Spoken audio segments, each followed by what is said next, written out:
നമസ്കാരം. News and views ആരംഭിക്കുന്നു.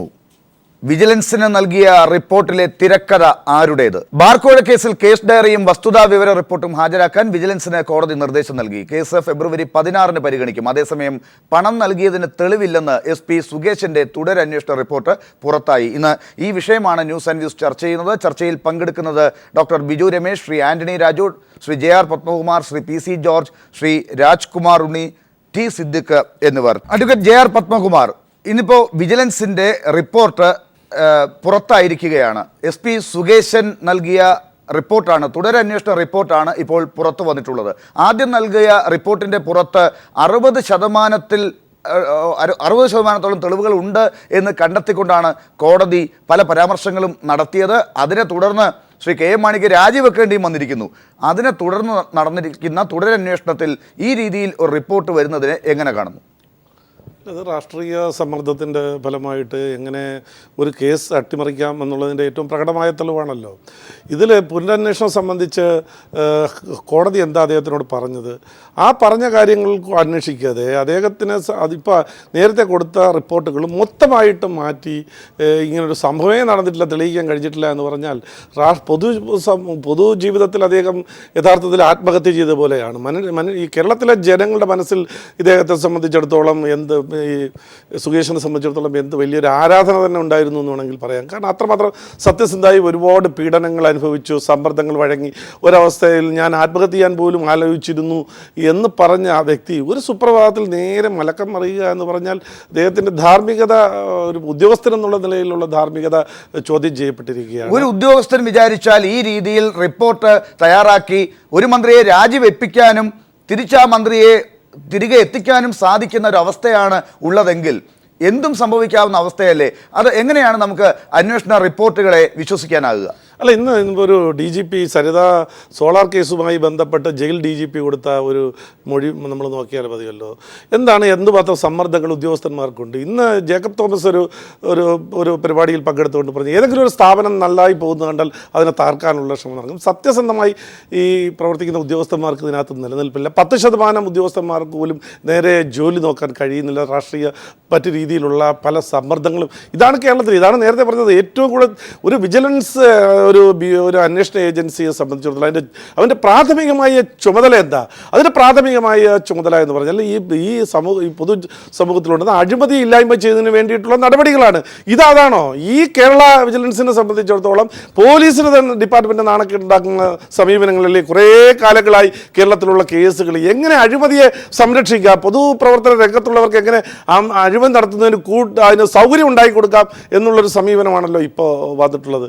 ഇതാണ് ഈ കേരളത്തിലെ നമ്മളെ സംബന്ധിച്ചിടത്തോളം മറ്റ് സംസ്ഥാനങ്ങളിൽ നിന്ന് വ്യത്യസ്തമായിട്ട് രാഷ്ട്രീയ മറ്റു പല ബന്ധങ്ങളുടെ അടിസ്ഥാനത്തിൽ അഴിമതിയെ മൂടി വയ്ക്കാൻ ശ്രമം നടക്കുന്നത്. പക്ഷേ ജുഡീഷ്യറിയുടെ ഇടപെടൽ കൊണ്ട് പലപ്പോഴും ഇതെല്ലാം ഇതിൻ്റെ മറ നീക്കി പുറത്തു വരുന്ന ഒരു സമീപനം ഉണ്ടായിട്ട് എത്ര കേസുകളിൽ അന്വേഷണ ഉദ്യോഗസ്ഥന്മാരെ പല രീതിയിലുള്ള സ്വാധീനങ്ങളുടെ അടിസ്ഥാനത്തിൽ അന്വേഷണം ക്ലോസ് ചെയ്തുകൊണ്ട് റിപ്പോർട്ടുകൾ കൊടുത്തിട്ടുണ്ട്. ആ അന്വേഷണ റിപ്പോർട്ട് കൊടുത്ത കേസുകളെല്ലാം എത്ര എണ്ണം പുറത്തു വന്നിട്ടുണ്ട്. ഇപ്പോൾ അഭയ കേസ് എത്ര തവണയാണ് CBI അന്വേഷണം നടത്തിയതിനു ശേഷം തെളിവില്ല എന്ന് പറഞ്ഞുകൊണ്ട് കൊടുത്തിട്ടുള്ളത്. ശ്രീ JR പത്മകുമാർ, താങ്കളൊരു അഭിഭാഷകൻ കൂടിയാണ്. ഇപ്പോൾ ഈ കേസിൽ ഇങ്ങനെ വിജിലൻസ് റിപ്പോർട്ട് ഈ ദിവസങ്ങൾ അല്ലെങ്കിൽ ചുരുങ്ങിയ ആഴ്ചകൾക്കിടയിലാണ് ഈ തുടരന്വേഷണ റിപ്പോർട്ട് കൂടി വരുന്നത്. ആദ്യം കണ്ടെത്തിയ 60% തെളിവുകളുടെ പുറത്ത് കോടതിയുടെ പരാമർശങ്ങൾ ഉണ്ടാകുകയും വലിയ കോളിളക്കമുണ്ടാകുകയും ധനമന്ത്രി ആയിരുന്ന KM മാണിക്ക് ആ സ്ഥാനം നഷ്ടപ്പെടുകയും ചെയ്യുന്നതുവരെ കാര്യങ്ങളെത്തി. ഇപ്പോൾ ഈ രീതിയിലൊരു റിപ്പോർട്ട് കൂടി വരുമ്പോൾ കോടതി അത് ഏത് രീതിയിലാണ് കാണുക? ഇപ്പോൾ കേസ് ഡയറി ഫെബ്രുവരി 16 ഹാജരാക്കണം എന്നാണ് കോടതി പറഞ്ഞിട്ടുള്ളത്. എന്താണ് കോടതി അതിനകത്ത് നിയമപരമായി തന്നെ ചെയ്യുക? ഇപ്പോൾ കോടതിയെ സംബന്ധിച്ചിടത്തോളം അന്വേഷണ ഉദ്യോഗസ്ഥൻ കൊണ്ടുചെന്ന് കൊടുക്കുന്നത് അപ്പടി സ്വീകരിച്ചു കൊണ്ടൊരു നിലപാടെടുക്കുകയാണെങ്കിൽ കോടതി വേണ്ടല്ലോ. അല്ല, അന്യായമെല്ലാം അന്വേഷണ ഉദ്യോഗസ്ഥൻ പറയുന്നത് കേട്ടുകൊണ്ട് പേപ്പറിൽ വിധി പ്രഖ്യാപിച്ചാൽ പോരെ. കോടതിയെ സംബന്ധിച്ചിടത്തോളം അങ്ങനെയല്ലല്ലോ. ചില കേസുകളിൽ, അഴിമതി കേസുകളിൽ ചില കേസുകളിൽ പ്രതി കുറ്റം സമ്മതിച്ചാൽ പോലും ആ പ്രതിക്കെതിരായുള്ള തെളിവുകൾ മനസ്സിലാക്കിയതിന് ശേഷമാണ് വിധി പ്രഖ്യാപിക്കുന്നത്. അപ്പോൾ അതിൻ്റെ അടിസ്ഥാനത്തിൽ ഇതിനെ സംബന്ധിച്ച് ഈ തുടരന്വേഷണം ആവശ്യപ്പെട്ട നിരവധി ആളുകളുണ്ട്. ബഹുമാനപ്പെട്ട പ്രതിപക്ഷ നേതാവ് ആവശ്യപ്പെട്ടിട്ടുണ്ട്. അതുപോലെ തന്നെ BJPയുടെ മുൻ പ്രസിഡന്റ് V മുരളീധരൻ ആവശ്യപ്പെട്ടിട്ടുണ്ട്. അങ്ങനെ പലരും, ബിജു രമേശ് കക്ഷി ചേർത്തിട്ടുണ്ട്. ഇതെല്ലാം കൂടി വച്ച് നോക്കുമ്പോൾ അവരുടെ വാദമുഖങ്ങളെല്ലാം കേട്ടതിന് ശേഷമായി കോടതിക്ക് തീരുമാനമെടുക്കാൻ കഴിയും. ഞാൻ തിരിച്ചെത്താം. ഇപ്പോൾ bar hotel association president Shri Rajkumar Unni നമ്മളോടൊപ്പം ചേരുന്നു. ശ്രീ രാജ്കുമാർ ഉണ്ണി, എത്രയോ ദിവസങ്ങൾക്ക് ശേഷമാണ്, എത്രയോ കാലങ്ങൾക്ക് ശേഷമാണ് ഈ കേസുമായി ബന്ധപ്പെട്ട് താങ്കൾ ഒരു പൊതു പ്രസ്താവന മാധ്യമങ്ങളെ ഇന്ന് കണ്ടത്. ചില വിവരങ്ങൾ ഇപ്പോൾ ജനങ്ങളുടെ മുമ്പാകെ എത്തിയിട്ടുള്ളത്. അതായത് വിജിലൻസ് SP സുകേശൻ ഇപ്പോൾ ഒരു റിപ്പോർട്ട് കൊടുത്തിരിക്കുന്നു, തുടരന്വേഷണത്തിൻ്റെ റിപ്പോർട്ട് കൊടുത്തിരിക്കുന്നു ഈ ബാർ കോഴ കേസുമായി ബന്ധപ്പെട്ട്. പക്ഷെ ആ റിപ്പോർട്ട് കൊടുത്ത ദിവസം തന്നെയാണ് താങ്കൾ പറയുന്നത് എനിക്ക് മൊഴി നൽകാനുള്ള അവസരം ഉണ്ടായിട്ടില്ല, എനിക്ക് മൊഴി നൽകാൻ ആയി എത്തണമെന്ന് 2-ാം തീയതി ഒരു നോട്ടീസ് കിട്ടി സുകേഷിൻ്റെ ഓഫീസിൽ നിന്ന്. 4-ാം തീയതി ഞാനതിന് മറുപടി കൊടുത്തു. കുറച്ച് ദിവസങ്ങൾ നീട്ടിക്കിട്ടണമെന്നായിരുന്നു ആ മറുപടി. അതിനൊരു പ്രതികരണവും ഇല്ലാതെയാണ് ഇപ്പോൾ ഈ റിപ്പോർട്ട് വന്നിരിക്കുന്നത്, തിടുക്കത്തിൽ വന്നിരിക്കുന്നത്. എന്താണ് അതിനെക്കുറിച്ച് താങ്കൾക്ക് ഇപ്പോൾ പറയാനുള്ളത്? ലാല് പറഞ്ഞതിൽ ആദ്യം എനിക്കൊരു കാര്യം പറയാനുള്ളത്, ഞാനെങ്ങനെ മാറി നിൽക്കുന്ന ആളല്ല. ഞാൻ 29-ാം തീയതി സുപ്രീം കോടതി ജഡ്ജ്മെന്റ് വന്നപ്പോൾ ഡൽഹിയിൽ നിന്ന് എൻ്റെ മാധ്യമ സുഹൃത്തുക്കൾ ചോദിച്ചപ്പോൾ ഞാൻ മറുപടി പറഞ്ഞിരുന്നു. അതുകൊണ്ട് ഞാൻ വളരെ കാലത്തിന് ശേഷമൊന്നുമല്ല, ഈ 2 ആഴ്ചക്ക് മുന്നേ ആണ് മാധ്യമത്തിൽ വന്നത്. പിന്നെ എന്നും വരുന്നില്ലെന്നേ ഉള്ളു. അതുകൊണ്ട് ലാൽ അത് തിരുത്തണം. പിന്നീട് ഈ ചോദ്യത്തിന് മറുപടി പറയാം. ഇന്ന് ഉച്ചയ്ക്ക് മാധ്യമ സുഹൃത്തുക്കൾ ചോദിച്ചിരുന്നു ഇങ്ങനെ മൊഴി കൊടുക്കാൻ പോകാൻ എന്താണ്. ഞാൻ പറഞ്ഞു എനിക്ക് 2-ാം തീയതി നോട്ടീസ് കിട്ടിയിരുന്നു, വിജിലൻസിന്റെ സ്പീഡ് പോസ്റ്റിൽ എനിക്ക് നോട്ടീസ് വന്നിരുന്നു. ഞാൻ സ്ഥലത്തില്ലായിരുന്നു. ഞാൻ അടുത്ത ദിവസം 4-ാം തീയതി വന്ന അന്ന് തന്നെ വായിച്ചു നോക്കി, അതിന് മറുപടി അയച്ചു. എനിക്ക് സ്പീഡ് പോസ്റ്റിലാണ് വന്ന് ഞാൻ തിരിച്ച് സ്പീഡ് പോസ്റ്റിൽ തന്നെ രേഖാമൂലം ആവശ്യപ്പെട്ടു. എനിക്ക് വേറൊരു ദിവസം എനിക്ക് അനുവദിച്ചു തരണം. എനിക്ക് ഒരു 10-15 ദിവസം ഈ കേസ് സംബന്ധ കാര്യമായിട്ട് പോകുന്നത് കൊണ്ട് എനിക്ക് കാലതാമസമുണ്ട്. അതുകൊണ്ട് മൊഴി തരാൻ തയ്യാറാണ്, പക്ഷെ എനിക്കൊരു സമയം അനുവദിച്ച് തരണമെന്ന് ഞാൻ തിരിച്ച് 4-ാം തീയതി മറുപടി അയക്കുകയും ചെയ്തു. രേഖാമൂലം തന്നെ അയച്ചതാ, അല്ല ഫോണിൽ പറഞ്ഞല്ല, രേഖാമൂലം തന്നെ ആവശ്യപ്പെടുകയും ചെയ്തു. പക്ഷേ ശ്രീ രാജ്കുമാർ ഉണ്ണി, എത്രയോ കാലമായി, ഇപ്പോൾ 2014 ഒക്ടോബർ 31 ഇവിടുത്തെ ചർച്ചയിലാണ് ഈ കാര്യങ്ങളൊക്കെ പുറത്തേക്ക് വരുന്നത്. അതിനുശേഷമുള്ള ബാർ ഹോട്ടൽ അസോസിയേഷൻ്റെ ചർച്ചകളും പിന്നീട് നിങ്ങളൊക്കെ എടുത്ത നിലപാടുകളുമാണ് ഞാൻ താങ്കളെ നേരത്തെ ഒരു പരാമർശത്തിന് വിധേയനാക്കിയത്. പല നിർണായക ഘട്ടങ്ങളിലും ശ്രീ രാജ്കുമാർ ഉണ്ണിയുടെ ഒരു സാന്നിധ്യം എത്തേണ്ടടുത്ത് ഉണ്ടായില്ല എന്ന് ഞാൻ കുറ്റപ്പെടുത്തിയതല്ല. ഒരുപക്ഷെ ഈ മൊഴി നൽകേണ്ട പല നിർണായക ഘട്ടങ്ങളിലും നിങ്ങൾ പലരും മൊഴി നൽകാൻ എത്തിയില്ല. ഇപ്പോൾ ഒരുപാട് കാത്തിരുന്നതിന് ശേഷം ഈ ജനുവരി 2-ന് നിങ്ങൾക്കൊരു കടലാസ് തന്നതിന് ശേഷം നിങ്ങൾ അതിനും പഴയതുപോലെയുള്ള ഒരു മറുപടി ആയിരിക്കും തരിക എന്ന് കരുതിയായിരിക്കാം ഒരുപക്ഷെ SP സുകേശൻ റിപ്പോർട്ട് കൊടുത്തിട്ടുണ്ടാകുക. നിങ്ങൾ എന്ത് മറുപടിയാണ് നൽകാനുള്ളതെന്ന് വെച്ചാൽ ഇതിന് മുൻപ് തന്നെ നൽകാമായിരുന്നല്ലോ. ഇത്രയും ദിവസം കഴിഞ്ഞ് റിപ്പോർട്ട് കൊടുത്തപ്പോൾ ആണ് നിങ്ങൾക്ക് ഒരു ബോധോദയം ഉണ്ടാകുന്നത്, ഇതിനകത്ത് കുറച്ച് കാര്യങ്ങൾ പറയാനുണ്ടായിരുന്നു എന്ന്. കുറ്റപ്പെടുത്തുന്നവരെ എങ്ങനെ തള്ളി പറയും ശ്രീ രാജ്കുമാർ ഉണ്ണി? അല്ല, ലാല് പറഞ്ഞതിൽ തെറ്റുണ്ട്. കാര്യം എനിക്ക് ഇതിന് മുന്നേ 3 പ്രാവശ്യം എന്നെ വിജിലൻസുകാർ വിളിച്ചിരുന്നു. കഴിഞ്ഞ ഈ 10 മാസത്തിനിടയ്ക്ക് ഞാൻ അവർ പറയുന്നിടത്ത് ഞാൻ ഹാജരായി എൻ്റെ മൊഴി എടുക്കുകയും ചെയ്തു. അല്ല, ഞാൻ അവർ ഇന്ന് വരെ പറഞ്ഞിട്ടുള്ളതിൽ ഞാൻ വരുത്തില്ല, എനിക്ക് മൊഴി തരാനില്ല എന്ന് ഞാൻ ഈ നിമിഷം വരെ പറഞ്ഞിട്ടുമില്ല, പറയത്തുമില്ല. പിന്നെ എൻ്റെ മാന്യത ഓർത്ത് ചിലപ്പോൾ ചില കാര്യങ്ങൾ പറയത്തില്ല. മാന്യത കൊണ്ട് പറയാൻ പറ്റാത്ത കാര്യങ്ങൾ ഇതിനകത്ത് ഉണ്ട് എന്ന് താങ്കൾ ഇപ്പോൾ പതുക്കെ പതുക്കെ പറയുകയാണ്. അതുകൊണ്ടല്ല, അത് ലാലിന് മനസ്സിലായിക്കാണും, പൊതുസമൂഹത്തിന് മനസ്സിലായിക്കാണും. എൻ്റെ മാന്യത കൊണ്ട് ഞാൻ ചില കാര്യങ്ങൾ പറയത്തില്ല. ഇതിനകത്ത് നേരത്തെ കാര്യങ്ങൾ പറഞ്ഞവർ മാന്യത ഇല്ലാത്തവരാണോ ശ്രീ രാജ്കുമാർ ഉണ്ണി? എന്ന് ഞാൻ പറഞ്ഞിട്ടില്ല. ലാലിന് എങ്ങനെ വേണമെങ്കിലും വ്യാഖ്യാനിക്കാം. ഞാൻ എൻ്റെ കാര്യം നല്ല മലയാളത്തിലാണ് പറഞ്ഞത്. ശ്രീ രാജ്കുമാർ ഉണ്ണി, എന്തായാലും ഇപ്പോൾ 4-ാം തീയതി താങ്കൾ മറുപടി കൊടുത്തു, 30 ദിവസത്തിനകത്ത് ഞാൻ വന്ന് മൊഴി നൽകിക്കൊള്ളാം എന്ന്. എന്ത് മൊഴിയാണ് താങ്കൾക്ക് നൽകാനുണ്ടായിരുന്നത്? ഞാൻ ഇനി പറയാനിരിക്കുന്ന കാര്യം ഇപ്പം കൈരളി ചാനലിൽ പറഞ്ഞിട്ട് ഞാൻ അന്ന് പോയി പറഞ്ഞാൽ ആ മാന്യത എന്ന് പറഞ്ഞ ഒരു വാക്ക് ഞാൻ ഇപ്പം മുമ്പ് ഉച്ചരിച്ചതേ ഉള്ളൂ. അത് ഞാൻ പറയുമോ ലാൽ?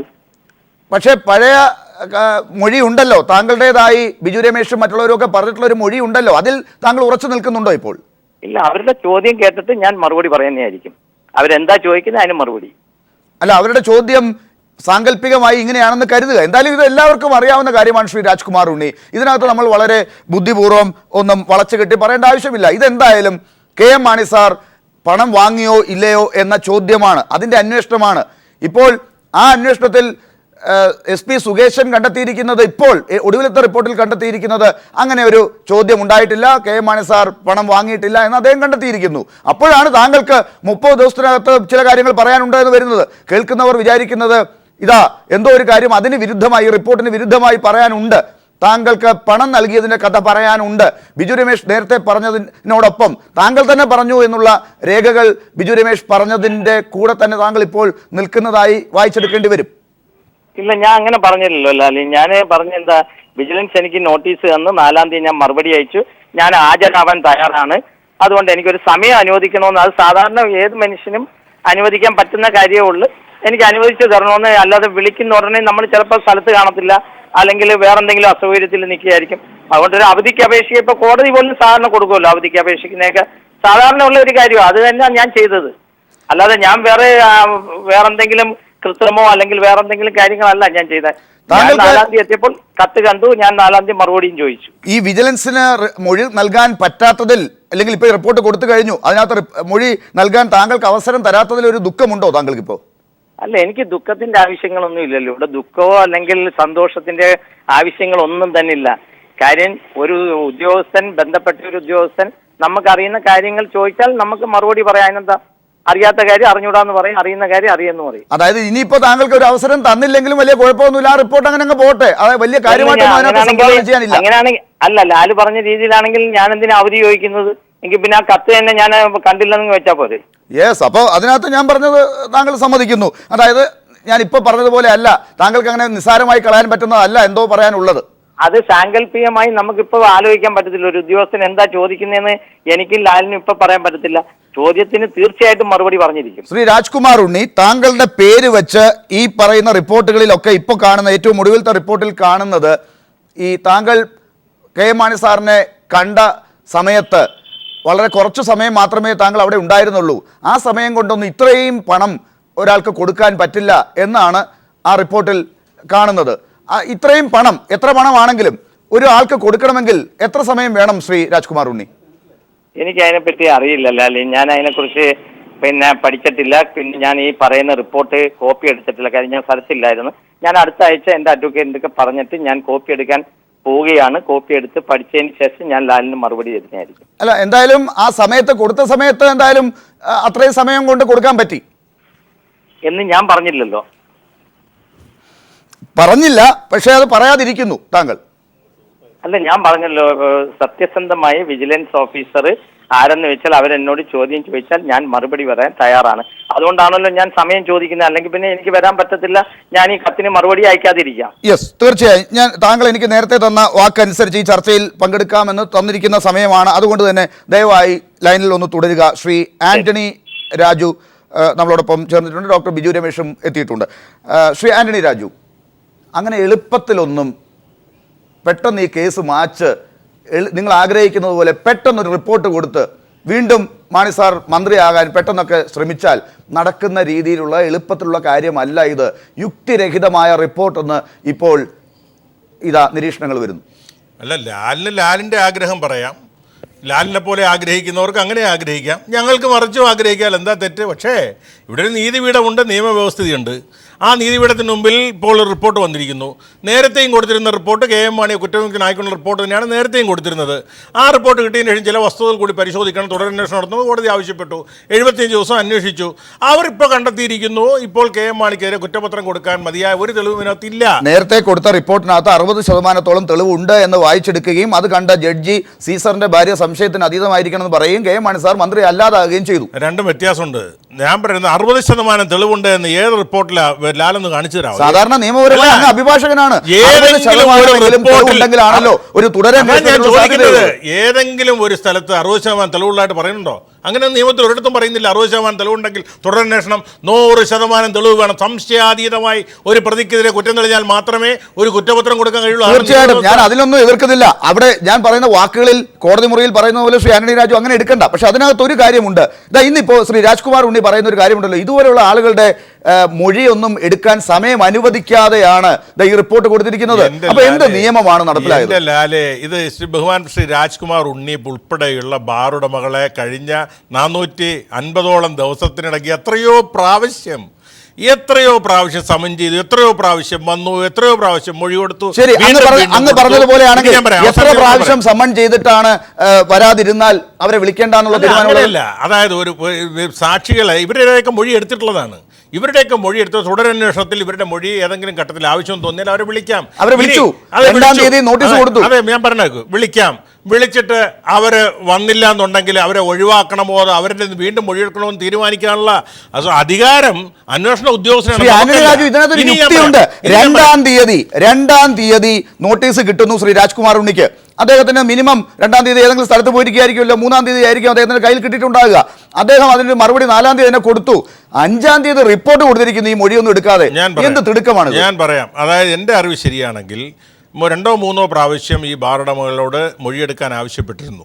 അവർ സുപ്രീം കോടതിയിൽ കേസിൻ്റെ തടസ്സം പറഞ്ഞുകൊണ്ട് 2 അവധി ചോദിച്ചു. 3-ാമത്തെ പ്രാവശ്യമാണ് രേഖാമൂലമായ നോട്ടീസ് കൊടുത്തത്.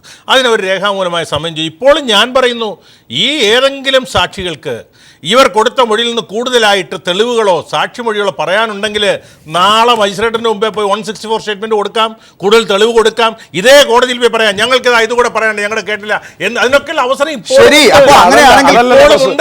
അതല്ലല്ലോ പ്രശ്നം. ഈ വിജിലൻസ് എവിഡൻസ് ഇല്ല എന്ന് പറഞ്ഞതിനാണല്ലോ നമ്മൾ ചർച്ച ചെയ്യണം. മറ്റേ ഒരുപാട് ഓപ്ഷൻ ഉണ്ട്. ഇപ്പൊ വിജിലൻസ് റിപ്പോർട്ട് കൊടുത്തതുകൊണ്ട് കേസ് തേഞ്ഞു മഞ്ഞു പോകുമോ? ആർഗ്യമല്ലോ. അതല്ലല്ലോ നമുക്കിവിടെ വേണ്ടത്. ഈ വിജിലൻസ് സത്യസന്ധമായി അന്വേഷണം നടത്തിയിട്ടില്ല. അതാണ് നമ്മൾ ചർച്ച ചെയ്യുന്നത്. വിജിലൻസ് സത്യസന്ധമായ അന്വേഷണം നടത്തിയിട്ടില്ല എന്ന് പത്മകുമാർ പറയുന്നു. സത്യസന്ധമായിട്ടാണ് അന്വേഷണം നടത്തിയിട്ടില്ലെന്ന് കോടതി അതാണല്ലോ കോടതി പരിശോധിക്കട്ടെ. പക്ഷെ നമ്മൾ ഈ ഘട്ടത്തിൽ ഇപ്പൊ നോക്കുമ്പോൾ വിജിലൻസ് ചെയ്ത കാര്യം ഇതാണ്. SP സുകേശൻ പണ്ട് കണ്ടെത്തിയ കാര്യങ്ങളെല്ലാം എന്താണ്? സാഹചര്യ തെളിവുകൾ വളരെ ശക്തമായിരുന്നു ആദ്യത്തെ റിപ്പോർട്ടിൽ. ഇപ്പൊ എന്താണ്? സാഹചര്യ തെളിവുകൾ ദുർബലം എന്നാണ് പറയുന്നത്. ഈ സാജു ഡൊമിനിക്കിന്റെ മൊഴി വളരെ ശരിയാണത്. ആ ടവർ ലൊക്കേഷനൊക്കെ പരിശോധിച്ച് നേരത്തെ കണ്ടെത്തിയതാണ്. ഇപ്പൊ പറയുന്നു അത് പൊൻകുന്നത്താണ് ഇരിക്കുന്നത്, അത് പൊൻകുന്നത്തായിരുന്നു, സാജു ഡൊമിനിക് അവിടെ ഉണ്ടെന്ന്. എന്ത് മൈക്രോസ്കോപ്പ് വെച്ചാണ് കണ്ടെത്തിയത്? മറ്റൊരു കാര്യം, അവിശ്വസിക്കേണ്ടി വന്നിരിക്കുന്നു. ഇപ്പോ നേരത്തെ വിശ്വസിച്ച സുരേഷിന് കോഴ വാങ്ങിയതിന് തെളിവുണ്ടെന്ന് വാക്കുണ്ടായിരുന്നു. ഡോക്ടർ ലാലെ, ഈ നേരത്തെ അന്വേഷിച്ച റിപ്പോർട്ടുകളിലെല്ലാം പൂർണ്ണമായിട്ട് ശരിയും സത്യവും പിന്നെ നിയമപരവും എല്ലാ തെളിവും ഉണ്ടെങ്കിൽ പിന്നെ എന്തിനായിരുന്നു തുടരന്വേഷണം? തുടരന്വേഷണം നടത്താൻ കോടതി ഉത്തരവിട്ടത് തന്നെ ആ അന്വേഷണം അല്ല, ഞാൻ പറയാം, ആ അന്വേഷണത്തിൽ ചില പോരായ്മകൾ കണ്ടെത്തി അന്ന്, അല്ലെങ്കിൽ കോടതിക്ക് നേരെ കോൺഗ്രിസൻസ് എടുക്കാമായിരുന്നില്ല. കോടതി അന്ന് പറഞ്ഞത് ഏത് ഭാഗത്തേക്കാണ് ആ ത്രാസ് ചാഞ്ഞു നിന്നത് നമ്മൾ കണ്ടതാണ്. അതുകൊണ്ടാണ് കെ മാണി സാർ രാജിവെച്ചത്. അതിനകത്ത് കാര്യമുണ്ട്. അതിനുശേഷം ഹൈക്കോടതി പറഞ്ഞ എന്താ അറിയോ? അങ്ങനെയുള്ള പരാമർശങ്ങൾ നടത്താൻ പാടില്ലെന്ന് മാത്രമല്ല, ആ പരാമർശങ്ങൾ ഒന്നും തന്നെ പുതിയ തുടരന്വേഷണത്തെ സ്വാധീനിക്കാൻ പാടില്ലെന്ന് പറഞ്ഞു. ഇത്തരം പേടിപ്പിക്കലുകളാണ് ശ്രീ ഡോക്ടർ ബിജു രമേശ്, ശ്രീ ആന്റണി രാജുവിനെ പോലുള്ളവർക്ക് ഏറ്റവും അവസാനം പറയാനുള്ളത്. അത് ഈ പറയുന്ന നിയമപരമായ അവസ്ഥകളിലൊന്നും നിൽക്കുന്നതല്ല. ഡോക്ടർ ബിജു രമേശ്, താങ്കൾ ഈ വളരെ കഷ്ടപ്പെട്ട് ഉണ്ടാക്കിയ തെളിവുകളും ഉണ്ടാക്കിയതെന്ന് ഞാൻ പറയുന്നത് അല്ല, ലാല് തന്നെ അത് പറയേണ്ടി വന്നു. ശരി, അതുകൊണ്ട് ഇനി ഇത് കോടതിയിൽ പറഞ്ഞ് ആന്റണി രാജുവിന് ജനകീയ കോടതി കേട്ടല്ലോ. ഇങ്ങനെയുള്ള സ്ഥലത്ത് മാത്രമാണ് ശ്രീ ആന്റണി രാജു അല്പമെങ്കിലും പിടിച്ചു നിൽക്കാൻ വാക്കുകളിലാണ് അങ്ങേക്ക് പറ്റുന്നത്. നിയമപരമായി പിടിച്ചു നിൽപ്പുണ്ടല്ലോ. കോടതിയുടെ മുമ്പിൽ ഇപ്പൊ റിപ്പോർട്ട് വന്നിരിക്കുന്നത് എന്താ? ഇപ്പൊ കെ മാണി പ്രതിയായിട്ടുള്ള കുറ്റപത്രം അല്ല, കുറ്റവിമുക്തനാക്കാനുള്ള റിപ്പോർട്ട്. നാളെ രാവിലെ സത്യപ്രതിജ്ഞ ചെയ്യുമോ? ആ സത്യപ്രതിജ്ഞ വേണ്ടിയുള്ളത് പാർട്ടി തീരുമാനിക്കും, മുന്നണി തീരുമാനിക്കും. പാർട്ടി എന്തുകൊണ്ട് തീരുമാനിക്കുന്നില്ല? അത് പേടിക്കുന്നതുകൊണ്ടല്ലേ? ഡോക്ടർ ബിജു രമേശ്, അങ്ങ് പറഞ്ഞ കാര്യങ്ങൾ അങ്ങ് ഇവിടെ ഇരുന്നുകൊണ്ട് പറഞ്ഞതാണ്. ഞാൻ ഇത് തെളിയിക്കുന്നത് അങ്ങ് അറ്റം വരെ പോരാടും, ഇല്ലെങ്കിൽ ഞാൻ ഈ പറയുന്നതെല്ലാം കള്ളമാണെങ്കിൽ ജനങ്ങളുടെ മുമ്പാകെ ഇറങ്ങി ചെല്ലും, ഞാൻ ജീവിച്ചിരിക്കുന്ന കാര്യത്തെക്കുറിച്ച് തന്നെ എന്നൊക്കെ പറഞ്ഞു. അങ്ങേ ജീവിച്ചിരിപ്പിക്കാതിരിക്കാൻ വേണ്ടിയുള്ള എല്ലാ കാര്യങ്ങളും ഇതിനിടെ കൂടെയൊക്കെ നടക്കുന്നുമുണ്ട്. ഈ പറഞ്ഞ കാര്യങ്ങൾക്ക് ഇന്ന് ചെന്നൈയിലേക്ക് പോകേണ്ടിയിരുന്ന അങ്ങ് സംശയം വരാതിരിക്കാൻ വേണ്ടി ഇന്ന് ചർച്ചകളിൽ പങ്കെടുക്കുന്നു എന്നാണ് അങ്ങ് മാധ്യമ പ്രവർത്തകരോട് പറഞ്ഞത്. അത്രമാത്രം വലിയ കഷ്ടപ്പാടുകളാണ്. അങ്ങേക്ക് ഇഷ്ടമുള്ള സ്ഥലത്തേക്ക് പോകാൻ പോലും പറ്റാത്ത അവസ്ഥയിലാവുന്നു. കെട്ടിടങ്ങളൊക്കെ പൊളിക്കാനുള്ള അവസ്ഥകളുണ്ട്. ചെന്നൈയിൽ നിന്ന് പങ്കെടുക്കായിരുന്നു, ചെന്നൈയിൽ സ്റ്റുഡിയോ ഇല്ല. അല്ല, അത് ഇവിടെ ഈ സ്റ്റുഡിയോയിൽ ഇരുന്ന് ചോദിക്കുമ്പോൾ കൃത്യമായി പറയണമല്ലോ. ഡോക്ടർ ബിജു രമേശ്, ഇപ്പൊ പറഞ്ഞിരിക്കുന്ന ഈ അവസ്ഥയിൽ SP സുകേശന് റിപ്പോർട്ട് കൊടുത്തത് തിരക്കഥയാണ്, ആരോ എഴുതിയതാണ് എന്ന് പറയുന്നതിന് ശക്തമായ കാരണങ്ങൾ അങ്ങ് എന്താണ് ഈ ചർച്ചയിൽ പറയുക? നേരത്തെ ഇതുവരെ സുകേശൻ്റെ ഓരോ റിപ്പോർട്ടുകളും കംപ്ലീറ്റ് എഴുതുന്ന സുകേശൻ തന്നെയാണ്. അതിൻ്റെ തുടക്കം തൊട്ടുള്ള ഓരോരുത്തരുടെ മൊഴിയെടുക്കുന്നത്, അതിൻ്റെ ഫൈൻഡിങ്സ് എഴുതുന്നത്, അതിന് മുമ്പ് നേരത്തെയുള്ള ഫാക്ച്വൽ റിപ്പോർട്ട്സ്, ഇതൊക്കെ നമ്മൾ നോക്കിക്കഴിഞ്ഞാൽ അതിലെ ഭാഷയോ ലാംഗ്വേജോ ഒന്നുമല്ല ഇപ്പോൾ എഴുതിയിരിക്കുന്നത്.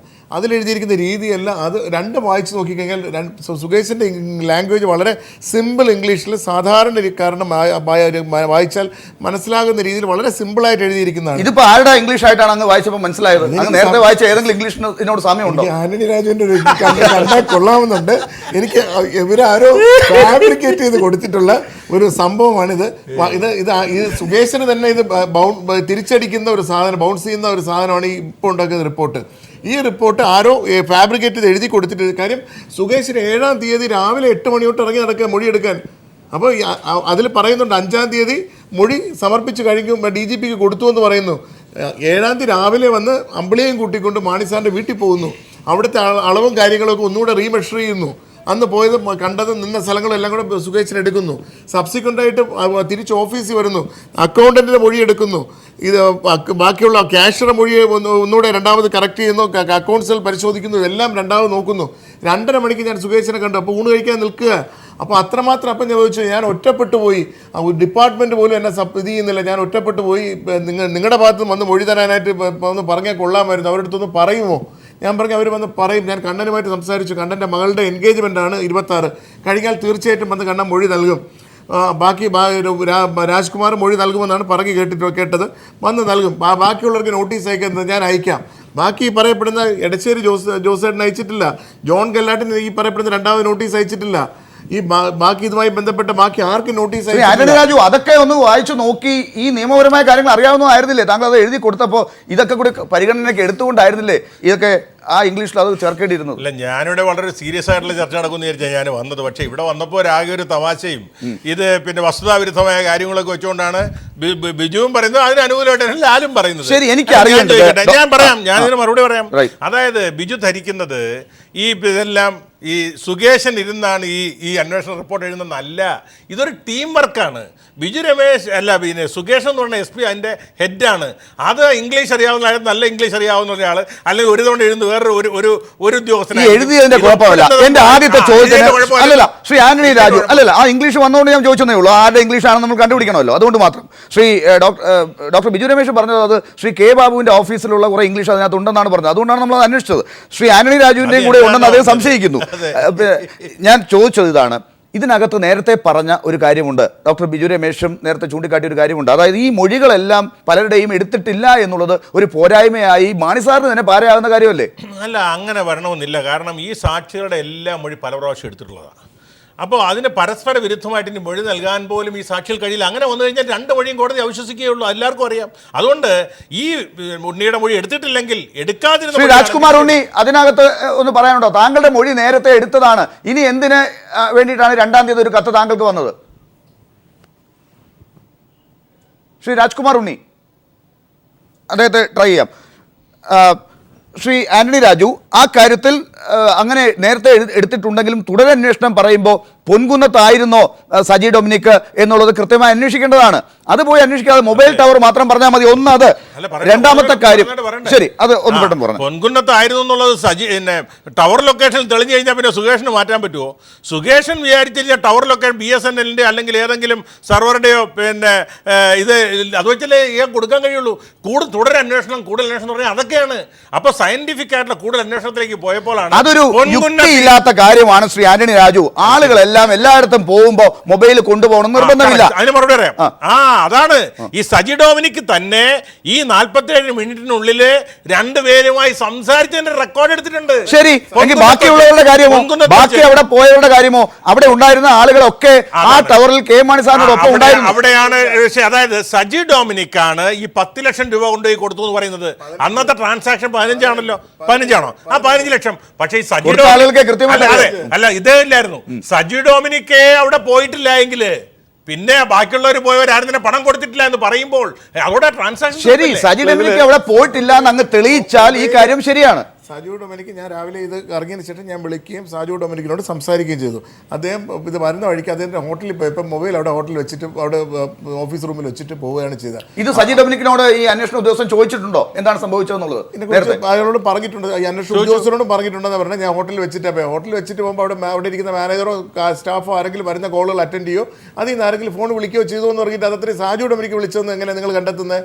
ഇപ്പോൾ ആന്റണി ഇവിടെ ഇരുന്ന് മൊബൈൽ വെച്ചിട്ട് പോയി, ആന്റണി രാജു വെച്ചിട്ട് പോകുന്നു, അതിലൊരു കോൾ വന്നു, ഇവിടെ ഇരിക്കുന്ന ആരെങ്കിലും അറ്റൻഡ് ചെയ്ത് കഴിഞ്ഞാൽ ആന്റണി രാജു എങ്ങനെ സ്ഥിരീകരിക്കുന്നത്? അതൊക്കെ മറ്റൊരു കാര്യം ശ്രീ ആന്റണി രാജു, നമ്മൾ പോലും പലപ്പോഴും മൊബൈൽ ഫോൺ വെച്ചിട്ട് പോകാറുണ്ട്, മറന്നു വെക്കാറുണ്ട്. ഇതുപോലെ മറന്നാണ് ഹോട്ടലിൽ വെച്ചിട്ട് പോയത്.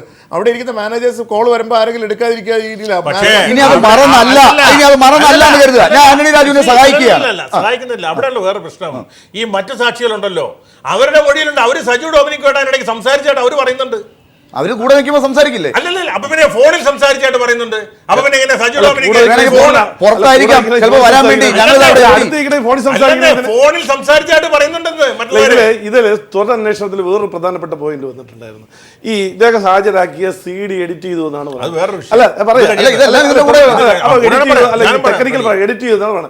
ഇദ്ദേഹം മൊബൈൽ യൂണിറ്റ് റെക്കോർഡ് ചെയ്ത മൊബൈൽ യൂണിറ്റ് കൂടെ ഹാജരാക്കിയിട്ടുണ്ടെന്നാണ് പറഞ്ഞിട്ടുള്ളത്. അത് എഡിറ്റ് ചെയ്തോ ഇല്ലെന്ന് കണ്ടുപിടിക്കാമല്ലോ.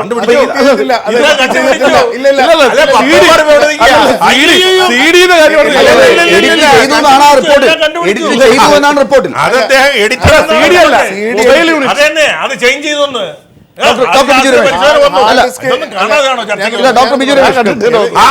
സുകേഷിനെ എഴുതി വെച്ചതിനെ കുറിച്ച് എനിക്ക് അഭിപ്രായമില്ല. അത് നിങ്ങൾ എഴുതി കൊടുത്തത്, നിങ്ങളുടെ ഗവൺമെന്റ് എഴുതി കൊടുത്തത്, ഈ കള്ളന്മാർ എഴുതി കൊടുത്താണ് ഈ റിപ്പോർട്ട്. ഇതിൽ ഒരാളല്ലേ പ്രതിയാവുന്ന. മാണി സാറുമായിട്ട് ബന്ധപ്പെട്ട് കേസ് അങ്ങോട്ട് പോയി കഴിഞ്ഞാൽ ഇവരെല്ലാം ധനേഷൊക്കെ മൊഴി പറയുമെന്ന് പറഞ്ഞു. കണ്ണൻ മൊഴി പറഞ്ഞു തുടങ്ങിക്കഴിഞ്ഞാൽ മാണി സാറല്ലേ പെടാൻ പോകുന്നത്, ബാബു പെടും, മറ്റ് പല മന്ത്രിമാരും പെടും. അപ്പോൾ ഈ ഗവൺമെന്റ് തന്നെ ഇല്ലാതായി പോവും. അത് പേടിച്ചിട്ട് പെട്ടെന്ന് അടിയന്തരമായിട്ട് കാര്യം ധനേഷ് മൊഴി കൊടുക്കുന്നെങ്കിൽ ധനേഷിൻ്റെ ഓൾ എവിഡൻസ് ഉണ്ട്, ബുക്കുണ്ട്, ഈ പറയപ്പെടുന്ന കണക്കുണ്ട്. ഈ അന്വേഷണത്തിൻ്റെ 300ഓളം പേര് മൊഴി കൊടുത്തപ്പോൾ തന്നിട്ടില്ല എന്ന് ആന്റണി രാജു സ്ഥിരം ചാനലിൽ പറഞ്ഞിട്ടുണ്ട്.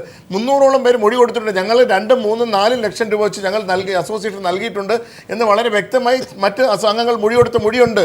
അപ്പോൾ അതാണ് ഏകദേശം 20 കോടിയോളം രൂപ കോടതിയുടെ അക്കൗണ്ടിലേക്ക് വന്നത്. അത് ഈ മാർച്ച് 31 വരെ യാതൊരു കേസും ഇല്ല. എന്ത് കേസാണ് ഉള്ളത്? ഈ ലീഗൽ ഫണ്ട് എന്ന് പറഞ്ഞ 22 കോടി രൂപയെ കുറിച്ച് പറഞ്ഞ കാര്യത്തെ കുറിച്ച് എന്ത് അന്വേഷണമാണ് നടത്തിയില്ല? കാര്യം അല്ലല്ല, സുകേഷ് തെറ്റാ പറഞ്ഞേക്കണം. ഞാൻ പറയാം, അതിന് ഞാൻ ഒന്ന് പറഞ്ഞോട്ടെ. ആന്റണി പറഞ്ഞതിന് മുമ്പ് ഞാൻ എന്റെ മറുപടിയോട് പറഞ്ഞേക്കാം. ഇതിനകത്ത് കുറെ വക്കീലന്മാർക്ക് പൈസ കൊടുത്ത കഥ 2.5 കോടി രൂപ പറഞ്ഞേക്കണം. നമ്മൾ പൈസ കൊടുത്ത എപ്പോഴാണ്? ഈ പൈസ കൊടുത്ത മാസങ്ങൾക്ക് ശേഷമാണ് കേസ് വന്നത്. ഈ പറയപ്പെടുന്ന മാർച്ചിന് മുമ്പ് ആണ് 22 കോടി രൂപ കളക്ട് ചെയ്തിട്ടുള്ളത്. അത് ആ സമയത്ത് ഒരു കേസും നിലവിലില്ല, ഒരു വഴക്കും നിലവിലില്ല, ഗവൺമെന്റുമായിട്ട് ഒരു പ്രശ്നവുമില്ല. മാണി സാറിന് 26-ാം തീയതി പൈസ കൊണ്ട് കൊടുക്കുമ്പോൾ എന്തെങ്കിലും അസോസിയേഷൻ കേസുണ്ടോ? അന്ന് ബാറുകൾ പ്രവർത്തിച്ചുകൊണ്ടിരിക്കുകയാണ്. ഒരു ബാർ പോലും അല്ലെങ്കിൽ തന്നെ ശ്രീ ആന്റണി രാജു, ഇവർക്കൊരു പ്രശ്നമുണ്ട്, ഈ ഗവൺമെന്റിനോട് ദേഷ്യമുണ്ട്. ഡോക്ടർ ബിജു രമേശിന് മദ്യക്കച്ചവടത്തിൽ നഷ്ടമുണ്ടായത് കൊണ്ട് അവർ എന്തായാലും ഈ ഗവൺമെന്റിനെതിരായിട്ട് നീങ്ങാമെന്ന് വിചാരിച്ചാൽ തന്നെ അന്ന് KM മാണി സാറും ശ്രീ ആന്റണി രാജുവിനെ പോലുള്ളൊരു ഇതുപോലുള്ള ചർച്ചയിൽ വന്നിട്ട് പറഞ്ഞത് എന്താണ്? നിലവാരമുള്ള ബാറുകൾ തുറന്നു കൊടുക്കണം എന്നാണ്. അതായിരുന്നു കേരള കോൺഗ്രസിന്റെ അന്നത്തെ വാദം. ആ വാദത്തിൽ നിന്ന് KM മാണി സാറിനെ എന്തിനിവർ ദ്രോഹിക്കണം? അല്ല, ഞാൻ ചോദിക്കട്ടെ, കേരള കോൺഗ്രസ് പാർട്ടി എടുത്തൊരു തീരുമാനമുണ്ട്. അതായത് ഏറ്റവും കൂടുതൽ ആദ്യം ഞങ്ങളുടെ പാർട്ടി ഒരു സമൂഹത്തിൻ്റെ വികാരം അനുസരിച്ച് ഞങ്ങൾ ഈ കാര്യത്തിൽ നെടുമ്പാശ്ശേരിയിൽ ചേർന്ന യോഗത്തിൽ വെച്ചാണ് തീരുമാനമെടുത്തത്. കണ്ടോ, ഇപ്പൊ നെടുമ്പാശ്ശേരിയായി. ആദ്യം പാലായിലെ വീട്ടിൽ 2 പ്രാവശ്യം, ഇപ്പൊ നെടുമ്പാശ്ശേരി കണ്ടോ മാറിയത്. കണ്ടല്ലോ, ഈ ബിജുരമേശിനെ കോടതി കയറ്റി വിസ്തരിച്ച 1 മണിക്കൂറിന്റെ ഈ കേസങ്ങ് പൊളി. അല്ല പോട്ടെ,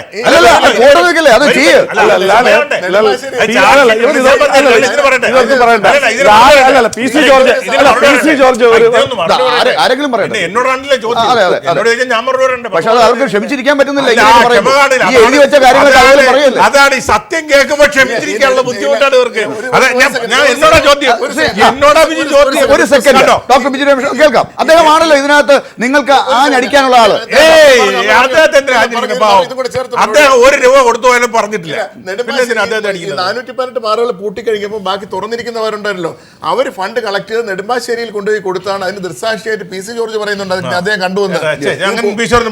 ഞാൻ പറയട്ടെ, കേരള കോൺഗ്രസ് പാർട്ടി ഞങ്ങളുടെ പാർട്ടിയാണ് ഈ തീരുമാനമെടുക്കുന്നതിന് മുമ്പേ അത് അടഞ്ഞു കിടക്കുന്ന 418 ബാറുകളിൽ തുറക്കേണ്ടതില്ല എന്ന് കേരള കോൺഗ്രസ് പാർട്ടി തീരുമാനത്തോടെയാണ് ഈ തീരുമാനം വന്നത്. അതിനുശേഷമാണ് കേരള കോൺഗ്രസിന്റെ അവിടുത്തെ പ്രസക്തി. അതിനു മുമ്പ് വരെ പറഞ്ഞ് നിലവാരമുള്ള തുറന്നു കൊടുക്കണമെന്ന് തന്നെയാണ് മാണി സാർ പല പ്രാവശ്യം ആവർത്തിച്ച് പറഞ്ഞു. ഞാൻ നിഷേധിക്കുന്നില്ലല്ലോ, ഞങ്ങൾ ആദ്യം എടുത്ത സ്റ്റാൻഡ് അത് തന്നെയാണ്. ഈ മാണി സാറിനെ എന്തിനു ഇവർ ദ്രോഹിച്ചു? വന്നു പോയി പൈസ കൊടുത്തു. ഈ 418 ബാറുകളും നിലവാരമുള്ളതും ഇല്ലാത്തതുമായ 418 ബാറുകൾ ഒന്നുപോലും തുറക്കണ്ട എന്ന് ഞങ്ങൾ തീരുമാനിച്ചതിന് ശേഷം മുമ്പാണ് പണം കൊടുത്തത്. അത് നെടുമ്പാശ്ശേരിയിൽ എന്നാ പണം കൊടുത്തത്? ഈ 418 തുറക്കാതിരിക്കാൻ വേണ്ടി നെടുമ്പാശ്ശേരിയിൽ ബിനോയ് കൊണ്ടുപോയി എലിഗൻസ് ബിനോയും വേറെ ഒരാൾ കൂടി ഇല്ല നേരത്തെ പല പ്രാവശ്യം ചാനലിൽ പറഞ്ഞിട്ടുള്ളതാണ്. തുറക്കാതിരിക്കുന്നതിലേക്ക് വേണ്ടി പൈസ കൊടുത്തു എന്നൊരു വാർത്ത പല പ്രാവശ്യം പറഞ്ഞു ചാനലിൽ. പുതിയതല്ല, പഴയതാണ്.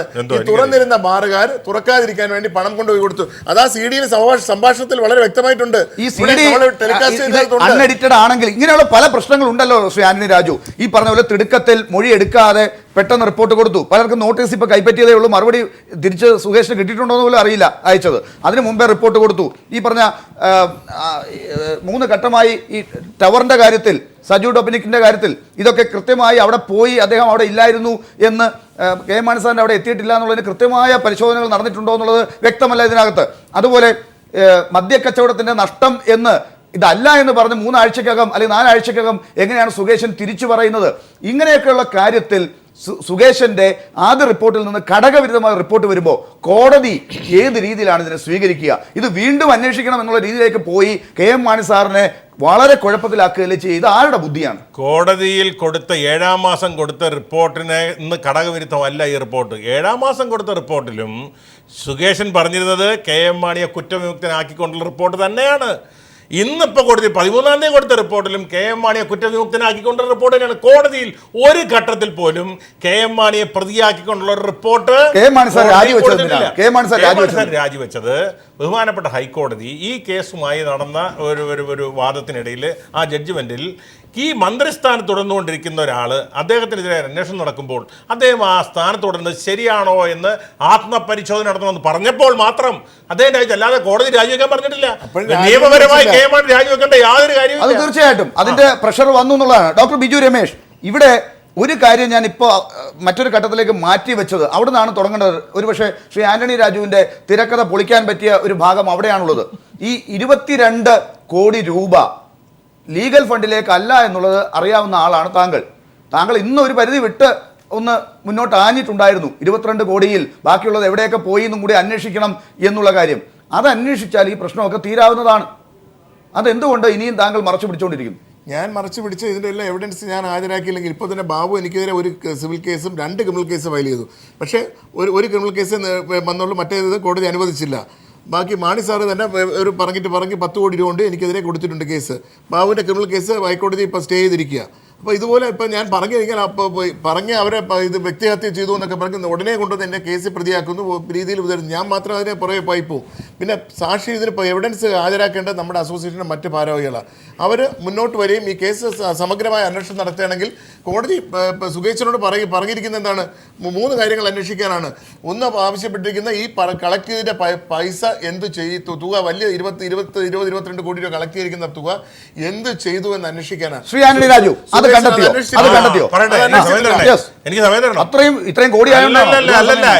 ഇതാണ് ഈ ആടിനെ പട്ടിയാക്കാന്ന് കേട്ടിട്ടില്ലേ? ഇവിടെ അന്വേഷണത്തിൽ എന്താ തെളിഞ്ഞിരിക്കുന്നത്? 2,25,35,000 രൂപ പിരിച്ചുവെന്നും അതിനെ പിന്നെ അല്ല ഞാൻ ഒന്ന് പറഞ്ഞോട്ടെ. അല്ലല്ല ഈ 2014-15 നടക്കുന്നത് ഇവിടെ ഉള്ള റിപ്പോർട്ടാണ്. പേജ് നമ്പർ 132 കിടക്കുന്നത് 2014-15 22 കോടിയല്ല, ആ 20 കോടി കൂട്ടിയതാണ് നിങ്ങൾ. 2,25,35,000 രൂപ പിരിച്ചു. അതിലെ അഡ്വക്കേറ്റ് അരയമ്മ സുന്ദരത്തിന് 68 ലക്ഷം രൂപ, അഡ്വക്കേറ്റ് രാംജത്ത് മലാനിക്ക് 29 ലക്ഷത്തി ഞാൻ പറഞ്ഞിട്ടെ നവംബറിലാണ് എന്ന് അദ്ദേഹം പറഞ്ഞ അന്വേഷണത്തിൽ തെളിഞ്ഞിരിക്കുന്നതാണ്. ഞാൻ പറയാം ഇവിടെ പറഞ്ഞിരിക്കുന്നത്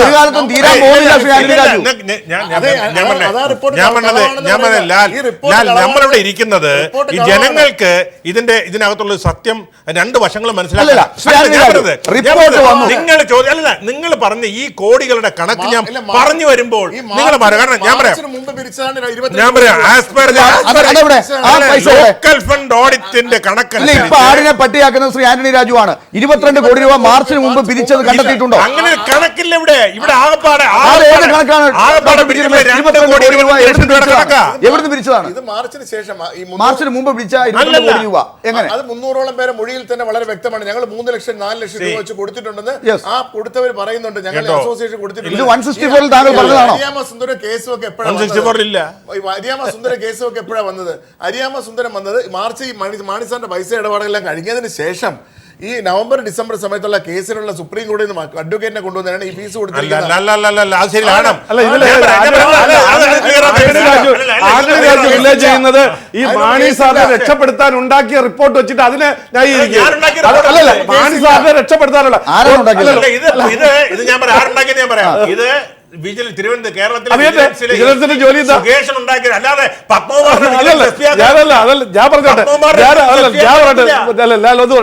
ഈ PC ജോർജ് ഈ ഇവരെ പാർട്ടിയിൽ സജീവമായിട്ട് നിൽക്കുന്ന സമയത്ത് അന്ന് അല്ല ഞാൻ പറഞ്ഞോട്ടെ രമേശ് ചെന്നിത്തല ചെന്ന് കാണാൻ പോയി ഇവര് 6 MLA മാരൂടെ കാണാൻ ചെന്നപ്പോ അന്ന് MLA പറഞ്ഞെന്താ, അന്ന് രമേശ് ചെന്നിത്തല പറഞ്ഞെന്താ, ഇവരോട് നമുക്ക് മാണി സാറിനെ രക്ഷപ്പെടുത്തേണ്ടേ, നമ്മളെ മാണി സാറിനെ രക്ഷപ്പെടുത്തേണ്ടേ എന്നാണ് ആഭ്യന്തര വകുപ്പ് മന്ത്രി 6 MLA മാരോട് പറഞ്ഞത്. അതാണിത്, ആ റിപ്പോർട്ടാണിത്.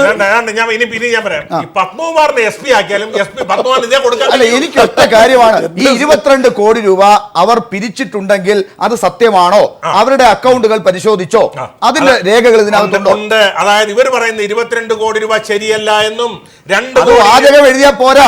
7 ദിവസം എവിടെ പോയി അന്വേഷിച്ചു? അവരുടെ ഓഡിറ്റ് റിപ്പോർട്ട് പരിശോധിച്ചു. അതായത് അവരുടെ ഓഡിറ്റ് റിപ്പോർട്ട്, അവരുടെ ബാങ്ക് അക്കൗണ്ടുകൾ, പാസ്ബുക്കുകൾ അവർ കൊടുത്ത ആളുകൾക്ക് കിട്ടിയോ? ഈ PM മാണി സാറിന്റെ ബാങ്ക് അക്കൗണ്ട്, അവിടെ ഉള്ള നോട്ട് എണ്ണുന്ന യന്ത്രം, ഇതൊക്കെ പരിശോധിച്ചതിന്റെ കാര്യങ്ങളാണ്. മൊഴി എടുത്തിട്ടില്ല. അവിടെ ഉദ്യോഗസ്ഥൻ എഴുതി കൊടുത്തു, അത് അകത്ത് എന്നും അദ്ദേഹം എഴുതി കൊടുത്തു, തിരിച്ചു വാങ്ങിച്ചു. ഒരു ക്വസ്റ്റ്യൻ ചെയ്തിട്ടില്ല. ഞാൻ പറയട്ടെ, ലാലും പത്മകുമാറും ബിജു രമേശും ഒരു ഭാഗത്തുനിന്ന് ഒരു കേസ് വാദിക്കുകയാണ്. ഞാൻ പറയട്ടെ, അതിന് മറുപടി പറയുമ്പോ ജനങ്ങൾക്ക് അത് ബോധ്യം വരുമെന്നുണ്ട്. നിങ്ങളുടെ പുറത്താണ് ആരോപണം, നിങ്ങളുടെ പുറത്താണ് ആരോപണം. ഇവിടെ ഇപ്പൊ പത്മകുമാർ അല്ല രാജിവെച്ചത്, ഡോക്ടർ ബിജു രമേശ് അല്ല രാജിവെച്ചത്, നിങ്ങളുടെ നേതാവാണ് രാജിവെച്ചത്. നിങ്ങൾ സമ്മതിക്കായിരുന്ന ഞങ്ങൾ എന്ത് ചെയ്യും? എന്റെ ചോദ്യത്തിനുള്ള ഉത്തരം നിങ്ങളുടെ ആഗ്രഹിക്കുന്ന ഉത്തരമല്ല, ഞാൻ സത്യമേ പറയുള്ളൂ. നിങ്ങൾ പറയുന്നത് 22 കോടി രൂപ 22 കോടി രൂപ പിരിച്ചതായിട്ട് അന്വേഷണം തെളിഞ്ഞിട്ടില്ല. അവര് അന്വേഷണം എന്താണെന്നാണ് ചോദ്യം. ആരെവിടെ പോയി അന്വേഷിച്ചു? ഞാൻ പറയാം, എവിടെയാണെന്ന് പറയട്ടെ, അന്ന് വായിക്കാം. ഞാൻ പറയാം, പേജ് 132 എടുക്കുക. അങ്ങനെ ഉണ്ടോ? 132 പറഞ്ഞിട്ടുണ്ട്. അതായത് 2014-15 എന്ന് പറയുന്നത് 2014 ഏപ്രിൽ 1 മുതൽ 2015 അതിന് മുമ്പാണ് പിരിച്ചത്. അതിന് മുമ്പാണ് പിരിച്ചത്. ഇതാണ് ശ്രീ ആന്റണി രാജു, 2014-15 മുമ്പ്, 14 മുമ്പാണ് പിരിച്ചിട്ടുള്ളെങ്കിൽ, മാർച്ചിന് മുമ്പാണ് പിരിച്ചിട്ടുള്ളതെങ്കിൽ ആ കാര്യം നിങ്ങൾ അന്വേഷിച്ചോ? അത് അന്വേഷിച്ചോ? അത് അന്വേഷിച്ചോ? ഒറ്റ ചോദ്യം. ആളുകൾ അന്വേഷിച്ചു എന്ന് അതിനകത്തുണ്ടോ? ഞാൻ പറയാം, ഇതിനകത്ത് ഇവരുടെ KBHA ബാങ്ക് അക്കൗണ്ടിലെ ബാലൻസ് എന്ന് പറയുന്നത് 8,43,000. ചോദിച്ചോട്ടെ, 26/3/2014 എന്ന് പറഞ്ഞാൽ ഇദ്ദേഹം പറഞ്ഞ അനുസരിച്ച് ആണെങ്കിൽ ഏപ്രിൽ 1-4 വരണം. 26/3/2014 ക്യാബിനറ്റ് മീറ്റിംഗിലാണ് മാണി സാർ പറഞ്ഞത് ഞാൻ ഫയൽ പഠിച്ചില്ല. അപ്പൊ അതിന് മുന്നേ ട്രാൻസാക്ഷൻ 2014-15 വരെയുള്ള കണക്കുകൾ പരിശോധിച്ച് അവർ പിരിച്ച തുകയും ചെലവാക്കിയ തുകയും ഡോക്ടർ ബിജു രമേശ്, അതായത് 2014-15 കാര്യങ്ങളിലാണ് ആന്റണി രാജു ഇങ്ങനെ പറയുന്നത്. എന്തെങ്കിലും കണക്കുണ്ട്? 2013-14 സാമ്പത്തിക വർഷത്തിലല്ലേ മാണി സാറിന് പൈസ കൊടുത്തത്? 2013-14 മാർച്ച് 30 പൈസ കൊടുത്ത് ആ വർഷത്തെ പരിശോധിക്കണവരെ 2014-15 വരെയുള്ള കണക്കുകൾ പരിശോധിച്ചു. അതാണ് എനിക്ക് അറിയേണ്ടത്. ആ സെന്റൻസ് ഒന്ന് വായിക്കാം. 2014-15 വരെയുള്ള കണക്കുകൾ പരിശോധിച്ചപ്പോൾ അത് ഇംഗ്ലീഷിലാണ്. Local fund audit district office collected 2,25,35,000 towards legal fund up to 2014-15. Out of this, ഇത്ര രൂപ ചെലവാക്കിയിരിക്കുന്നു, ബാക്കി ഇത്ര രൂപ കയ്യിലുണ്ട്, ഇത്ര രൂപ ബാങ്കിലുണ്ട്. ഈ 2014-15 ഈ 8 കോടിയുടെ ഒരു കണക്ക് നേരത്തെ പറഞ്ഞല്ലോ, അതൊക്കെ നേരത്തെ ഉണ്ടായിരുന്ന കാര്യങ്ങളല്ലേ? അപ്പൊ 2014-15 8 കോടി അവരുടെ അക്കൗണ്ടിൽ ഉണ്ടായിരുന്നു. 8 കോടിയല്ല, 8,73,640 രൂപ. അപ്പൊ ഞങ്ങൾ 8 കോടിയാക്കി. ഈ 22 കോടിയെ കുറിച്ചുള്ള അന്വേഷണങ്ങൾ എവിടെയൊക്കെ ആരെയൊക്കെ വിളിച്ചു നിർത്തി അന്വേഷിച്ചു, എത്ര ബാർ മുതലാളിമാരെ അന്വേഷിച്ചു, ആരുടെയൊക്കെ ബാങ്ക് അക്കൗണ്ടുകൾ പരിശോധിച്ചു, ഈ അസോസിയേഷന്റെ കാര്യത്തിൽ അങ്ങനെ ഒരു അന്വേഷണം നടന്നോ എന്നുള്ളത് കൃത്യമായി പറയേണ്ടി വരും. ഇല്ലെങ്കിൽ അടുത്ത അപ്പീലിലേക്ക് പോകും. ഞാൻ ചോദിച്ചില്ല, അങ്ങേക്കറിയാവോ നേരത്തെ കൊടുത്ത സ്റ്റേറ്റ്മെന്റിൽ, നേരത്തെ ഞാൻ പറയാം, നേരത്തെ സാമ്പത്തിക വർഷത്തിലല്ല നേരത്തെ കൊടുത്ത സ്റ്റേറ്റ്മെന്റ് അങ്ങ് ചോദിച്ചല്ലോ, KM മാണിയുടെ അക്കൗണ്ട് കേട്ടോ, 15-14 കേസ് മാണി സാർ പൈസ മേടിച്ചത് മാർച്ചിലാണ്. അത് വേറെ ഫിനാൻഷ്യൽ ഇയർ ആണ്. അടുത്ത ഫിനാൻഷ്യൽ ഇയറിലാണ് സുപ്രീം കോടതി വക്കീലിനെ കൊണ്ടുവന്ന കേസ് നടത്തിയ നവംബർ മാസത്തിലാണ്. ആ ഡിസംബർ മാസത്തിലാണ് ആദ്യം ഹൈക്കോടതിയിൽ വരുന്ന കേസിന് സുപ്രീം കോടതി ഈ പറയുന്ന ഹരിയാമ സുന്ദരത്തിനെയും രാം ജത്മലാനി അദ്ദേഹത്തെയൊക്കെ കൊണ്ടുവന്നത്. അതിന്റെ ഫീസാണ് അപ്പൊ കൊടുത്തിരിക്കുന്നത്. അതിന് സെപ്പറേറ്റ് ഇതൊന്നും അല്ലാതെ പിരിച്ചതാണ്. അതിന് ലീഗൽ ഫണ്ട് ചെക്കായിട്ടാണ് മേടിച്ചിട്ടുള്ള ആൾക്കാരെ ലീഗൽ ഫണ്ട് ചെക്കായിട്ട്. ആന്റണി രാജു, ഈ പറഞ്ഞ ഈ കണക്കുകൾ കൈകാര്യം ചെയ്യുന്ന കേരള ബാർ ഹോട്ടൽ അസോസിയേഷന്റെ പ്രസിഡന്റിന് പോലും മൊഴി കൊടുക്കാൻ പറ്റാത്ത അവസ്ഥയാണ്. അങ്ങനെയുള്ളപ്പോൾ ഈ കണക്ക് ആരെടുത്ത് പോയി പരിശോധിച്ചു? ഞാൻ പറഞ്ഞത് ഇവിടെ കാര്യങ്ങൾ മനസ്സിലാക്കാനുള്ള ചർച്ചയാണോ ഉദ്ദേശിക്കുന്നത്, അതോ നിങ്ങൾ മൂന്നുപേര് ഏകപക്ഷീയമായിട്ട് ഒരു ഭാഗത്തിന് വേണ്ടി വാദിച്ച് നിങ്ങളുടെ സാമർത്ഥ്യം അങ്ങ് ചോദിച്ചു? ചോദ്യത്തിന് മറുപടി സമയം തന്നെ അങ്ങ് ചോദിച്ചു. കെ എം മാണിയുടെ അക്കൗണ്ട് പരിശോധിച്ചോ? കെ എം മാണിയുടെ സർവ്വ അക്കൗണ്ടും പരിശോധിച്ചു. ഞാൻ വായിക്കണം 1 by 1 ആയിട്ട് എല്ലാ കുടുംബാംഗങ്ങളുടെ ഒക്കെ പരിശോധിച്ചു. കെ എം മാണിയുടെയും കെ എം മാണിയുടെ കുടുംബ ഭാര്യയുടെയും സർവ്വ അക്കൗണ്ടും പരിശോധിച്ചു. മറ്റുള്ളവരുടെ കഴിഞ്ഞാൽ അവരുടെ കല്യാണം കഴിഞ്ഞ് വേറെ താമസിക്കുക. അതുകൊണ്ട് പരിശോധിച്ചില്ല. എനിക്ക് ചോദ്യമില്ല. ഈ യന്ത്രം അവിടെ ഉണ്ടോ എന്നുള്ളത് പരിശോധിച്ചോ? യന്ത്രം ഉണ്ടെങ്കിലല്ലേ പരിശോധിക്കുള്ളൂ. അല്ല, ഉണ്ടോ എന്നുള്ളത് അന്വേഷിച്ചല്ലേ അറിയാം. അന്വേഷിച്ചല്ലോ. അങ്ങനെ യന്ത്രം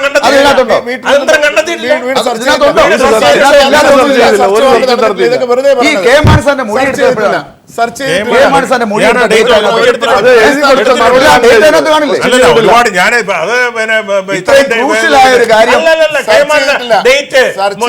മൊഴി എടുത്തിട്ടില്ല ലാല് തെളിയിച്ചാൽ ഞാൻ പണി നിർത്താം. അല്ലെങ്കിൽ മൊഴി എടുക്കാൻ ചെന്ന് ഉദ്യോഗസ്ഥർ എഴുതി മൊഴി എടുത്തിട്ടില്ല എഴുതിയെടുത്തു. മാണി സാറ് പറഞ്ഞു കൊടുത്തല്ല എഴുതിയെടുത്തത്. ഓരോ ചോദ്യം ചോദിക്കും, ഫോണിലൂടെ അല്ല വീട്ടിൽ പോയി. ഒരു മന്ത്രിയായിരുന്ന സമയത്ത് ചോദിക്കുന്ന ചോദ്യങ്ങളും അതിനുശേഷം ചോദിക്കുന്ന ചോദ്യങ്ങളും തമ്മിൽ വ്യത്യാസമുണ്ട്.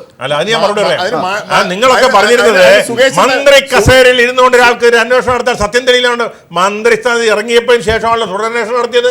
ഇപ്പൊ സത്യം തെളിഞ്ഞില്ല. അതിനോടൊപ്പം എല്ലാവരും പറഞ്ഞുകൊണ്ടിരുന്നത് എന്താണ്? മാണി സാർ പൂ പോലെ തിരിച്ചു വരും. ഈ തിരക്കഥയിൽ മാണി സാറിന്റെ തിരക്കഥയ്ക്കകത്ത് ആവശ്യമില്ല ബാബുവിന്റെ കാര്യമൊക്കെ എഴുതി പിടിപ്പിച്ചിട്ട് ബാബുവിനെ കൂടെ വെള്ള പൂശിയിട്ടുണ്ട്.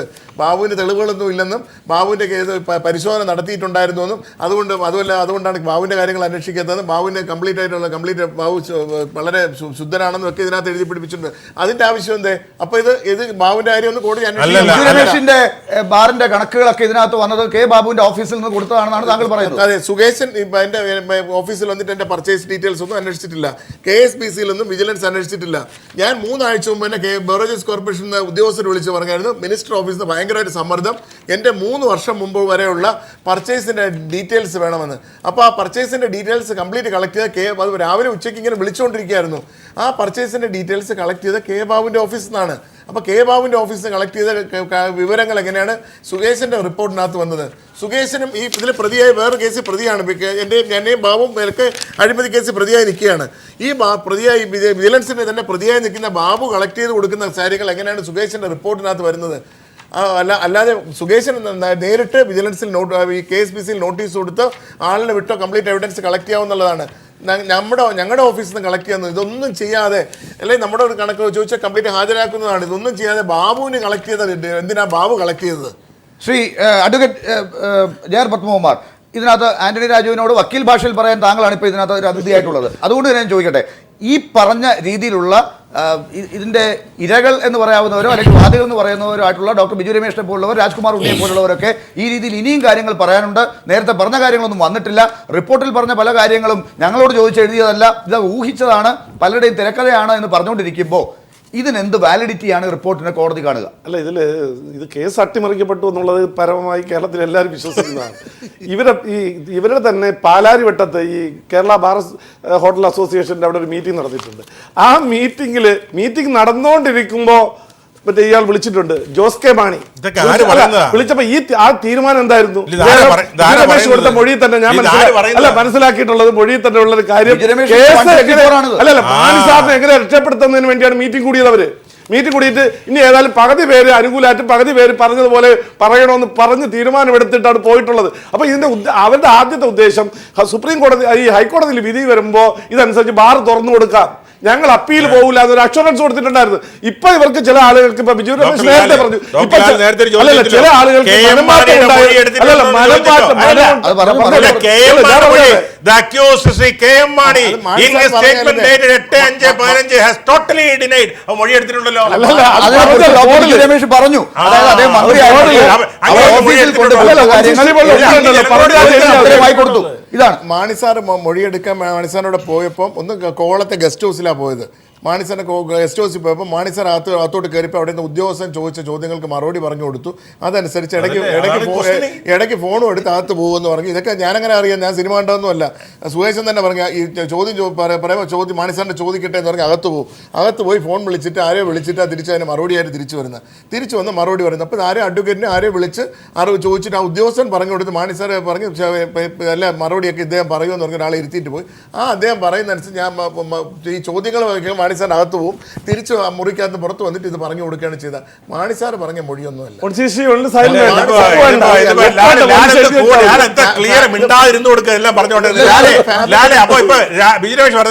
ഈ റിപ്പോർട്ട് കൊടുത്തത് സുകേഷനല്ല, K.M. മാണി മൊഴി കൊടുത്തിട്ടില്ല. മൊഴി കൊടുത്തിട്ടില്ല. അത് തന്നെയാണ്. ടവർ ലൊക്കേഷൻസ് ഒന്നും തന്നെ നോക്കിയിട്ടില്ല.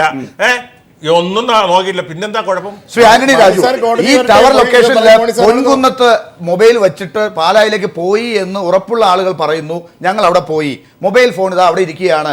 അങ്ങനെ ഒരു സംശയം ഉണ്ടെങ്കിൽ അത്രയും സംശയം കൂടെ തീരണ്ടേ? വേണമെങ്കിൽ ഒന്നുകൂടി അന്വേഷിക്കണ്ടേ? ഈ കാര്യങ്ങളൊക്കെ അന്വേഷിച്ച് കൃത്യമായി അഗ്നിശുദ്ധി വരുത്തിയല്ലേ K.M. മാണി സാർ ഇനി നിങ്ങളുടെ പാർട്ടിയുടെ നേതാവായി മുന്നോട്ട് വരേണ്ടത്? ഞാൻ ചോദിക്കട്ടെ, ഇവിടെ അന്വേഷണം നടന്നൊരു ഉദ്യോഗസ്ഥൻ സുകേഷൻ ഇതുവരെ അവർക്ക് വിശുദ്ധനായിരുന്നല്ലോ. ഈ പത്മകുമാറൊക്കെ അയ്യോ സുകേഷിനെ പോലും നല്ലൊരു ഉദ്യോഗസ്ഥനില്ല, അദ്ദേഹം പറഞ്ഞിരുന്നല്ലോ. ഇപ്പൊ അവർക്കെതിരെ റിപ്പോർട്ട് വന്നപ്പോഴാണല്ലോ സുകേഷൻ ചെകുത്താനായത്, കള്ളനായത്. ഞങ്ങളെ സംബന്ധിച്ചിടത്തോളം ഞങ്ങൾ പറയുന്നു കോടതി തന്നെ എല്ലാം പരിശോധിച്ച് ഞങ്ങൾ സ്വീകരിക്കാൻ തയ്യാറാ. പക്ഷേ ഇവരെ സംബന്ധിച്ചിടത്തോളം ഇപ്പൊ കോടതി അംഗീകരിച്ചു കഴിയുമ്പോ ഇവര് കോടതി എന്ത് പറയാൻ പോകുന്നുള്ള ഞങ്ങൾ അവരടുത്ത നിയമപരമായ എന്ത് കാര്യമാണ്? സുകേശൻ ചെകുത്താന എന്ന് പറയുന്നില്ല. സുകേശനെ എങ്ങനെയാണ് ഇത് കൊണ്ട് ഒപ്പിടിപ്പിച്ചതെന്നുള്ളതാണ് നമുക്ക് പരിശോധിക്കേണ്ടത്, അതാണ് അന്വേഷിക്കേണ്ടത്. കാര്യം സുകേശൻ 7-ാം തീയതി എന്നോട് പറയുന്നുണ്ടായിരുന്നു, ഞാൻ മാണി സാർ നിയമത്തിൻ്റെ പഴുതുകളിൽ നിന്ന് പോകാതിരിക്കാൻ വേണ്ടി എല്ലാ നിയമവശങ്ങളും അടച്ചുകൊണ്ട് ഞാൻ റിപ്പോർട്ട് തയ്യാറായിക്കൊണ്ടിരിക്കുകയാണ് എന്നാണ് സുകേശൻ 7-ാം തീയതി എൻ്റെ ഓഫീസിൽ വെച്ച് പറയുന്നത്. ഓഫീസിൽ വന്നത് 5-ാം തീയതി റിപ്പോർട്ട് DGPക്ക് കൊടുത്തു എന്നാണ് ഇതിനകത്ത് എഴുതിയിരിക്കുന്നത്. 5-ാം തീയതി DGPക്ക് ഫൈനൽ റിപ്പോർട്ട് കൊടുത്തു കഴിഞ്ഞിട്ട് പിന്നെ ഇല്ല, അങ്ങനെ ആ കാര്യത്തിൽ നിങ്ങൾക്ക് മറുപടി ഉണ്ടോ?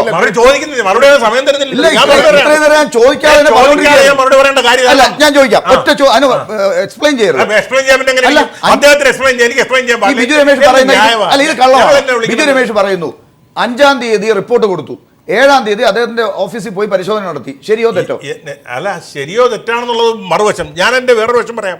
ഈ പോലീസ് എന്ന് പറഞ്ഞിട്ടുണ്ടല്ലോ, പോലീസുകാർ ആദ്യം മനസ്സിലാക്കണം, പോലീസ് പല രീതിയിൽ അന്വേഷിക്കും. അവർക്ക് പല തന്ത്രങ്ങളുണ്ട് ഒരു കേസിനെ ഡീൽ ചെയ്യാൻ. പോലീസ് അന്വേഷണത്തിന് അവർക്ക് പല രീതികളുണ്ട്. അതെല്ലാം ബിജു രമേശിന്റെ അടുത്ത് പറഞ്ഞു കൊടുത്തിട്ടുണ്ട്. ബിജു രമേശിന്റെ അടുത്ത് പറയുമ്പോഴല്ല അന്വേഷിക്കുന്നത്. ബിജു രമേശ് പാവം വിശ്വസിച്ചു ഈ സുകേഷൻ പറയുന്നതെല്ലാം ശരിയാണെന്ന്. അതല്ല, പോലീസ് പ്രതിയോടും വാദിയോടും സത്യം പറഞ്ഞുകൊണ്ടല്ല, അവർക്ക് അവരുടേതായ അന്വേഷണ രീതിയുണ്ട്. ഒരു അന്വേഷണ റിപ്പോർട്ട് സബ്മിറ്റ് ചെയ്തതിന് ശേഷം പിന്നെ എന്തിനാണ് ഇയാൾ രാവിലെ 8 മണി തൊട്ട് അന്വേഷിക്കാനായിട്ട് ഇറങ്ങി തിരിച്ചത്? അതിന്റെ തെളിവുണ്ട്, വീഡിയോ ഉണ്ട്. ഡോക്ടർ ബിജു രമേശ്, അങ്ങേക്ക് ഇപ്പൊ ഈ കാര്യങ്ങളെല്ലാം അങ്ങ് ഇത്രയും കാണിച്ചിട്ടും ഈ പറഞ്ഞ രീതിയിലാണ് റിപ്പോർട്ട് വരുന്നത്. ഇനി അങ്ങ് എന്താണ് ചെയ്യാൻ പോകുന്നത്? കൂടുതൽ ഇഞ്ചിഞ്ചായിട്ടാണല്ലോ അങ്ങ് പലപ്പോഴും ഈ കാര്യങ്ങളൊക്കെ പുറത്തു വിട്ടുകൊണ്ടിരിക്കുന്നത്. അതിൽ ഇനി അടുത്ത ഇൻസ്റ്റാൾമെന്റിൽ എന്ത് കാര്യമാണ് ഇവിടെ ഒരു സൂചന തരാനുള്ളത്? ഇല്ല, ഇത് ഈ കേസിന് ബാബുവിൻ്റെ കേസ് വരെയാണല്ലോ. ബാബുവിൻ്റെ കേസ് മുക്കാനും ബാക്കി മൊഴികൾ എല്ലാവരും കൂടെ ഇപ്പോൾ കൊടുക്കുന്നത്. കാര്യം ഇപ്പം ബാറുകാരെ സംബന്ധിച്ച് ബാബു ഇത്രയും നാൾ പിടിച്ചു നിർത്തിയേക്കായിരുന്നു. തുറന്നു തരാം, ഹൈക്കോടതി വിധി അനുകൂലമാക്കാമെന്ന്. അത് മീഡിയാസ് എല്ലാം കൂടെ ഏറ്റെടുത്തപ്പോൾ അവർക്ക് അതിനകത്ത് ഒരു പരിധി കൂടുതൽ സഹായിക്കാൻ കഴിയില്ല. സുപ്രീം കോടതിയിൽ അവസാനം പറഞ്ഞ് അവർ അവസാനിപ്പിച്ചത് എങ്ങനെയാണ്? ഈ മദ്യനയം തെറ്റാണെന്ന് കോടതിക്ക് തോന്നുന്നെങ്കിൽ ഞങ്ങൾ പിൻവലിക്കാനാണ് തയ്യാറ്. അപ്പോൾ പിൻവലിച്ചു കൊടുത്താൽ ബാർ തുറക്കുമല്ലോ. അപ്പോൾ അത് പൈസ കൊടുത്ത് വെച്ചിരിക്കുന്ന ഇത്രയും കോടി ലക്ഷങ്ങൾ കൊടുത്ത് വെച്ച വക്കീലിനെ പോലും അത് പഠിപ്പിച്ചാൽ വിട്ടത് അത്രയും കണ്ടസ്റ്റ് ചെയ്യണം. സുപ്രീം കോടതിയിൽ വലുതായിട്ട് ബാർ അസോസിയേഷനെതിരെ വാദിച്ചില്ല. എന്നിട്ടും പക്ഷേ കോടതിക്ക് മനസ്സിലായി, കളികളെല്ലാം മനസ്സിലായി, കോടതിയുടെ തലയിൽ വെച്ച് തുറപ്പിക്കാനാണ്. കോടതി ഗവൺമെൻറ്റിന് അധികാരം കൊടുത്തുകൊണ്ട് കോടതി അങ്ങ് ഒഴിഞ്ഞു. അപ്പോൾ അവിടെ വെച്ച് പാളിയപ്പോൾ തൊട്ട് ഇതിനകത്ത് ആൾക്കാർ ഭയങ്കര ശക്തമായിട്ട് അംഗങ്ങൾ വേളം ഉണ്ടാക്കി തുടങ്ങി. നിങ്ങൾ 25 കോടി രൂപ ഇത് അവർക്ക് ഞങ്ങളിൽ നിന്ന് പിരിച്ചു കൊടുത്താണ്. അതിനെ കൊടുത്ത ആർക്കൊക്കെ എന്നുള്ള കാര്യങ്ങൾ പറഞ്ഞേ പറ്റുള്ളൂ എന്ന് പറഞ്ഞപ്പോഴാണ് അവസാനം ധനേഷ് പറഞ്ഞു, ഞാൻ ഇത് പറയാം, ഞാൻ ജനറൽ സെക്രട്ടറി ആയതുകൊണ്ട് ഞാൻ പറയാം, പക്ഷേ ഇത് കഴിഞ്ഞാൽ ഞാൻ പറയും. അത് കൃഷ്ണദാസിന് മനസ്സിലായി ധനേഷ് പറയുമെന്ന്. കൃഷ്ണദാസ് ബാബുവിൻ്റെ സാമ്പത്തികത്തിൻ്റെയും ബാബുവിൻ്റെ മനസാക്ഷിയും ഒക്കെ കൃഷ്ണദാസ് ഇത് കയറി ധനേഷ് പറയുകയാണെങ്കിൽ ബാബു ഉൾപ്പെടെ മറ്റ് പല പ്രമുഖരും അകത്തായിപ്പോവും. അവരെല്ലാം പ്രതിയായിപ്പോയി മന്ത്രിസഭയെ കാണില്ല. അപ്പോൾ എല്ലാവരും കൂടെ എന്ത് ചെയ്തു? ഗവൺമെന്റ് എന്ത് ചെയ്തു? അപ്പോൾ ഈ മന്ത്രിസഭ എന്നുകൊണ്ട് ഗവൺമെന്റ് അപ്പോഴാണ് ശ്രീ ആന്റണി രാജുവിനെ ഫോൺ ചെയ്തു. അപ്പോഴാണ് ഈ രീതിയിൽ കേസ് ഫാബ്രിക്കേറ്റ് ചെയ്ത് ഈ രീതിയിലുള്ള ഇതാണ് പറയുന്നത്. അയാളെ സമ്മർദ്ദം ചെലുത്തി ഒപ്പിടി. അയാൾ എന്നോട് പറഞ്ഞു, ഞാൻ ഒറ്റപ്പെട്ടു. 7-ാം തീയതി എന്നോട് സംസാരിക്കാൻ പറയാം, ഞാൻ ഡിപ്പാർട്ട്മെന്റിൽ ഞാൻ ഒറ്റപ്പെട്ടു പോയി, എന്നെ ആരും സഹായിക്കാനില്ല, നിങ്ങളുടെ ഭാഗത്തുനിന്ന് പോലും അവർ വന്ന് മൊഴിയൊന്ന് തരാൻ പറ. അപ്പൊ 7-ാം തീയതി രാജ്കുമാർ ഉണ്ണിക്കും ധനേഷിനും ഒക്കെ എന്താണ് പറയാനുള്ളത് എന്നെങ്കിലും അവശേഷിക്കുന്നു ഈ ചർച്ച കഴിയുമ്പോൾ. 22 കോടി രൂപ എവിടെ പോയി 2013-14 എന്ന ചോദ്യം അവശേഷിക്കുന്നു. ഞാൻ പറഞ്ഞില്ലേ, ഈ രാജ്കുമാർ ഉണ്ണിക്കും ധനേഷിനും എല്ലാവർക്കും ഇത് പറയാൻ ഇനിയും സമയമുണ്ട്. അവർക്ക് പറയാം. അല്ലല്ല, അവർക്ക് അവരുടെ പറയും. അതാണ് ഞാൻ പറയുന്നത്. അതുകൊണ്ട് എന്നോട് ചോദ്യം ചോദിക്കും, ഇവരെ ഉത്തരം പറയും. അവര് പറഞ്ഞ ഉത്തരം എന്നെ പറയാം. എന്നാണ് ഇവര് പറയാനായിട്ട് ഞാൻ പറഞ്ഞത് അവസരം ഇവർക്ക് പറയാനോ? വേണേ നാളെ പറയാം, നാളെ ഞായറാഴ്ച, മറ്റന്നാൾ തിങ്കളാഴ്ച പറയാം. അവർക്ക് കോടതിയിൽ മജിസ്ട്രേറ്റ് കോടതി പോവുക, ഒരു പെറ്റീഷൻ കൊടുക്കുക. പുറകെ നടന്നിട്ട് വന്നില്ലെങ്കിൽ പിടിച്ചെടുത്തോണ്ട് അപ്പൊ എന്താ പറഞ്ഞത്? അതാ ബാറുകളെല്ലാം അറസ്റ്റ് ചെയ്ത് കൊണ്ടുപോയി സാക്ഷികളെ ഇടിച്ച് ഭയപ്പിച്ച് മാണി സാറിനെ 50 വർഷം പൂർത്തിയാക്കിയ രാഷ്ട്രീയ നേതാവിനെ കരിവാരി തേക്കാൻ വേണ്ടി ശ്രമിച്ചിട്ടുള്ള ബാർ ഉടമകൾ ഉണ്ടെങ്കിൽ അവരെ പിടിച്ചോണ്ട് പോയി ഒരാളും പറയില്ല ശ്രീ ആന്റണി രാജു. അതിനുള്ള ചങ്കൂറ്റം ഈ ആരോപണം വന്നപ്പോ തന്നെ പത്രസമ്മേളനം നടത്തിയ സമയത്ത് മാണി സാർ പറഞ്ഞ എന്താണ്? ജോസഫിനോട് അവരെ പ്രകോപിപ്പിക്കേണ്ട, അവരെ വരട്ടണ്ട, കൂടുതൽ അവരെ പ്രകോപിപ്പിക്കേണ്ട. ഇവര് ചെയ്യാനുള്ള കാര്യം ഇത്രയും ഇതായിട്ടൊരു മന്ത്രിയെ പൈസ കൊടുക്കാനെന്ന് പറഞ്ഞുകൊണ്ട് പിരിവ് നടത്തിയിട്ടുണ്ടെങ്കിൽ അത് വലിയൊരു കുറ്റമല്ലേ? ഇന്ന് പല കേസും എടുത്തിട്ടുണ്ട്. 22 കോടി രൂപ എവിടെയൊക്കെയാണെന്നുള്ളതിന്റെ ഒരു സൂചന ആരോപണം ഉന്നയിച്ചവരല്ലാണ്. ഞാൻ ആരോപണം ഉന്നയിച്ചതല്ല, പിന്നെ വേറെ ആർക്കെങ്കിലും ആരോപണമല്ലേ? പിരിവ് നടത്തിയവർക്ക് 22 കോടി രൂപയുടെ ഒരു അംശം ഇതാ ഇപ്പൊ കേൾക്കാം. ആ 22 കോടിയിലാണ് ഒരു 10 കോടി രൂപ ബാബുവിന് കൊടുത്തിട്ടുള്ള വളരെ വ്യക്തമായിട്ട് എനിക്കറിയാവുന്ന കാര്യം. ഞങ്ങൾ ഇരിക്കുമ്പോഴാണ് ബാബു ഡിമാൻഡ് ചെയ്യുന്നത്. നേരത്തെ ഈ പറഞ്ഞ പോലെ ഡിമാൻഡ് വേണമെന്ന് ബാബു ഡിമാൻഡ് ചെയ്യുന്നത് ഞാൻ ചെയ്തു തരാമെന്ന്. അതിൽ 15 കോടി രൂപയ്ക്ക് മുകളിൽ സർക്കാരിന് ആ അതിൽ തന്നെ നഷ്ടം വന്നിട്ടുണ്ട്. ബാക്കി നമ്മളോട് പറഞ്ഞത് 30 ലക്ഷത്തിൽ നിന്ന് 23 ആക്കുന്നത്. പക്ഷേ ആക്ച്വലി ബഡ്ജറ്റ് നമ്മളെ വിളിച്ച് ചർച്ച ചെയ്യുന്നത് ബഡ്ജറ്റ് ഒരു സാധാരണ വില പ്രൈസ് ഇൻക്രീസ് ഇപ്പോൾ ഈ പെട്രോളിന് വില കൂട്ടുമ്പോഴത്തേക്കും ഒറ്റ വാചകത്തിൽ മന്ത്രിക്ക് അതിനുള്ള അവകാശം ഉണ്ടെന്നൊക്കെയാണ് പറഞ്ഞിരിക്കുന്നത്. ഫയൽ ചർച്ച ചെയ്യാനുള്ള അവകാശമുണ്ട്. ഫയൽ ചർച്ച ചെയ്യാം. ബാറുകാരെ വിളിച്ചിട്ട് ചർച്ച ചെയ്യണമെന്ന് നിങ്ങൾ ലൈസൻസ് ഫീ കൂട്ടട്ടെ എന്നൊക്കെ ചോദിക്കേണ്ട കാര്യം എന്തേ? അത് പഠിച്ചത് മാണി സാറിൽ നിന്ന് പഠിച്ചതാ. കാര്യം മാണി സാർ എല്ലാ വർഷവും ബഡ്ജറ്റിന് മുമ്പ് ആർക്ക് കൊടുത്തു എന്ന് പറയണ്ട, മറ്റു 10 കോടി രൂപയിൽ ഏതെങ്കിലും ഒരു ഭാഗം എവിടെ എന്ന് കൊടുത്തു? ബാക്കിയുള്ളതെല്ലാം കൊടുത്തിരിക്കുന്ന കോൺഗ്രസിൻ്റെ തന്നെ മന്ത്രിമാർക്ക് ബാക്കി കൊടുത്തിട്ടുള്ള, വെളിയിൽ ആർക്കുമല്ല. ഇതിൻ്റെ മന്ത്രിമാർക്ക് വീതം വെച്ച് പലപ്പോഴായിട്ട് വീതം വെച്ച് കൊടുത്ത ബാബുവിൻ്റെ നിർദ്ദേശം അനുസരിച്ച് കൊടുത്ത ഈ പറയപ്പെടുന്ന ഈ 10 കോടി ചോദിച്ചപ്പോഴും ബാബു വളരെ വ്യക്തമായിട്ട് പറഞ്ഞാൽ നിങ്ങൾ 10 രൂപ ശരിയാക്കി വെക്ക്, ഞാൻ CM ആയിട്ട് സംസാരിച്ചിട്ട് ഇതാക്കി കുറപ്പിച്ചു തരാം. ശ്രീ ആന്റണി രാജു 10 കോടി രൂപ ബാക്കിയുള്ളത് കോൺഗ്രസിന്റെ മന്ത്രിമാർക്കാണ് കൊടുത്തിട്ടുള്ളത് ബിജു രമേശ് പറയുമ്പോൾ പിന്നെയും അദ്ദേഹത്തെ ഇങ്ങനെ ഊരി വിട്ടു കഴിഞ്ഞാൽ സംശയങ്ങൾ വീണ്ടും കൂടും. എന്റെ ലാലെ, ഇത് ഇന്ന് രാത്രിയല്ലോ, കഴിഞ്ഞ 1.5 കൊല്ലമായിട്ട് പറയുകയല്ലേ, ഇതിനെല്ലാം മറുപടിയും കോൺഗ്രസ്സുകാരൊന്നും പറഞ്ഞിരുന്നല്ലേ? നിങ്ങൾക്ക് കരിവാരി തേക്കുന്ന ഡോക്ടർ ബിജു രമേശ് ഇപ്പോഴിവിടെ ഉണ്ട്. നിങ്ങൾ ചെയ്യുന്നത് എന്താണ്? രാജിവെച്ചപ്പോ ആന്റണി രാജു ഇതല്ല പറഞ്ഞ ഒരു 2 കോടിയിൽ ആരോപണം വന്ന ആളിന് കുഴപ്പം, ബാക്കി 10 കോടി വാങ്ങിച്ചവര് വെറുതെ നടക്കില്ലെന്ന് അന്ന് പറഞ്ഞില്ല. ഞാൻ പറയാത്ത കാര്യത്തെ ഞാൻ പറഞ്ഞ കാര്യം എന്താന്നുള്ളത് പത്മകുമാർ കേട്ടില്ലെങ്കിൽ ഞാൻ പറഞ്ഞില്ല. അന്ന് നമ്മുടെ ചർച്ചയിൽ തന്നെ ശ്രീ ആന്റണി രാജു പറഞ്ഞു 2 നീതിയുണ്ട്. അതിന് മുമ്പ് അത് ശരിവെക്കുന്നതല്ലേ? ഇപ്പോൾ QV റിപ്പോർട്ടിന് ബാബുവിനെതിരെ ഉത്തരവിട്ടത് ശരിവെക്കുന്നില്ലേ? ഞങ്ങളുടെ ആരോപണം ശരിവെക്കുന്നതല്ലേ? എന്നിട്ട് എന്താണ് ഇപ്പൊ അവസാനം വന്നത്? അത് അവര് അന്വേഷണം പൂർത്തി 23-ാം തീയതി വെച്ചിരിക്കല്ലേ? ഞാൻ പറഞ്ഞത് ഞാൻ പറഞ്ഞത് ഒന്നും തെറ്റിയിട്ടില്ല. KM മാണിക്കെതിരെ പ്രിവെൻഷൻ ഓഫ് കറപ്ഷൻ ആക്ട് അനുസരിച്ച് ആന്റണി രാജു പറഞ്ഞു ഒന്നും തെറ്റില്ല, അദ്ദേഹം തന്നെയാണ് ഇതെല്ലാം ചെയ്യുന്നത് എന്ന് വീണ്ടും തെളിയുകയാണ്. ബാബുവിനെതിരെ അന്വേഷിക്കാൻ സർക്കാർ ഉത്തരവിട്ടിട്ടില്ല. കോടതിയിൽ പോയതിന്റെ കോടതിയാണ് ബാബുവിനെതിരെ ക്വിക്ക് വെരിഫിക്കേഷൻ നടത്താൻ ആരോപണം നടത്തിയിട്ട് ക്വിക്ക് വെരിഫിക്കേഷൻ നടത്തിയിട്ടില്ല. നടത്തിയതോ പ്രൈമറി എൻക്വയറി എന്ന് പറഞ്ഞാൽ അത് അങ്ങനെ ഒരു എൻക്വയറി വിജിലൻസ് 97 എടുത്തു കളഞ്ഞ ഒരു എൻക്വയറിയാണ് പ്രൈമറി എൻക്വയറി. അങ്ങനെ അവരുടെ മാനുവൽ പോലും ഇല്ലാത്തൊരു എൻക്വയറിയാണ് ബാബുവിനെതിരെ നടത്തിയത്. അപ്പൊ തന്നെ രണ്ട് രീതിയാണെന്ന് ബാബു ആന്റണി രാജു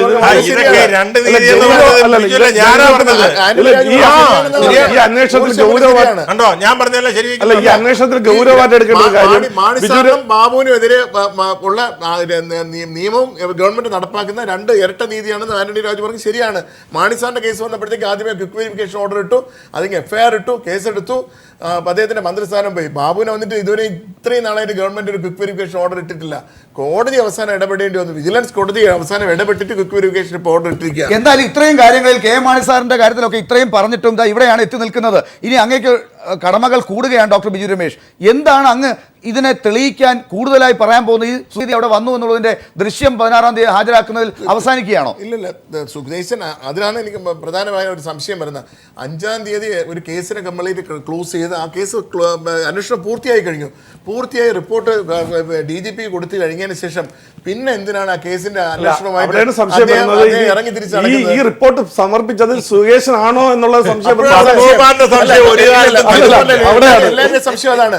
ഈ ഒരു കേസിന് റിപ്പോർട്ട് സമർപ്പിച്ചാൽ പോലീസ് ഉദ്യോഗസ്ഥന്മാരുടെ തന്ത്രങ്ങളാണ് ബിജു. നാളെ അന്വേഷണത്തിന് ഈ ചർച്ച അവസാനിക്കുന്നതിന് ഒരു കേസിന്റെ അന്വേഷണം ഒരു ദിവസം കൊണ്ടും തീരില്ല. ഇനി എന്തിനാ ഇറങ്ങി നടക്കുന്നത്? ശ്രീ ആന്റണി രാജു, താങ്കൾക്ക് ഞാൻ ഒരു അവസരം കൂടി തരുന്നു. അത് കഴിഞ്ഞ് എനിക്ക് ഡോക്ടർ ബിജു രമേശ് അവസരം തരുന്നു എന്ന് പറയുകയും ചെയ്യില്ല. പക്ഷേ ഇതൊരു ക്രോസ് ഫയറിലൂടെ മാത്രമേ മുന്നോട്ട് പോകാൻ സാധിക്കൂ. ഭാഗം പറയാൻ അങ്ങ് അവസരം ഇന്നത്തെ ചർച്ചയില് ഞങ്ങളോട് തികഞ്ഞ അനീതി. ഈ ചർച്ചയിൽ ഞങ്ങൾക്ക് പറയാനുള്ള അവസരം, ചോദ്യങ്ങൾക്ക് ശരിയായ ഉത്തരം പറഞ്ഞു വരുമ്പോൾ ജനങ്ങൾ കേൾക്കാതിരിക്കാൻ തടസ്സപ്പെടുത്തിക്കൊണ്ടേയിരിക്കുന്നു. ശരി, എന്നാൽ എല്ലാ ചർച്ചകളിലും കൃത്യമായി ആന്റണി രാജു കൃത്യമായി മറുപടി പറയുന്ന ഒരാളാണ്.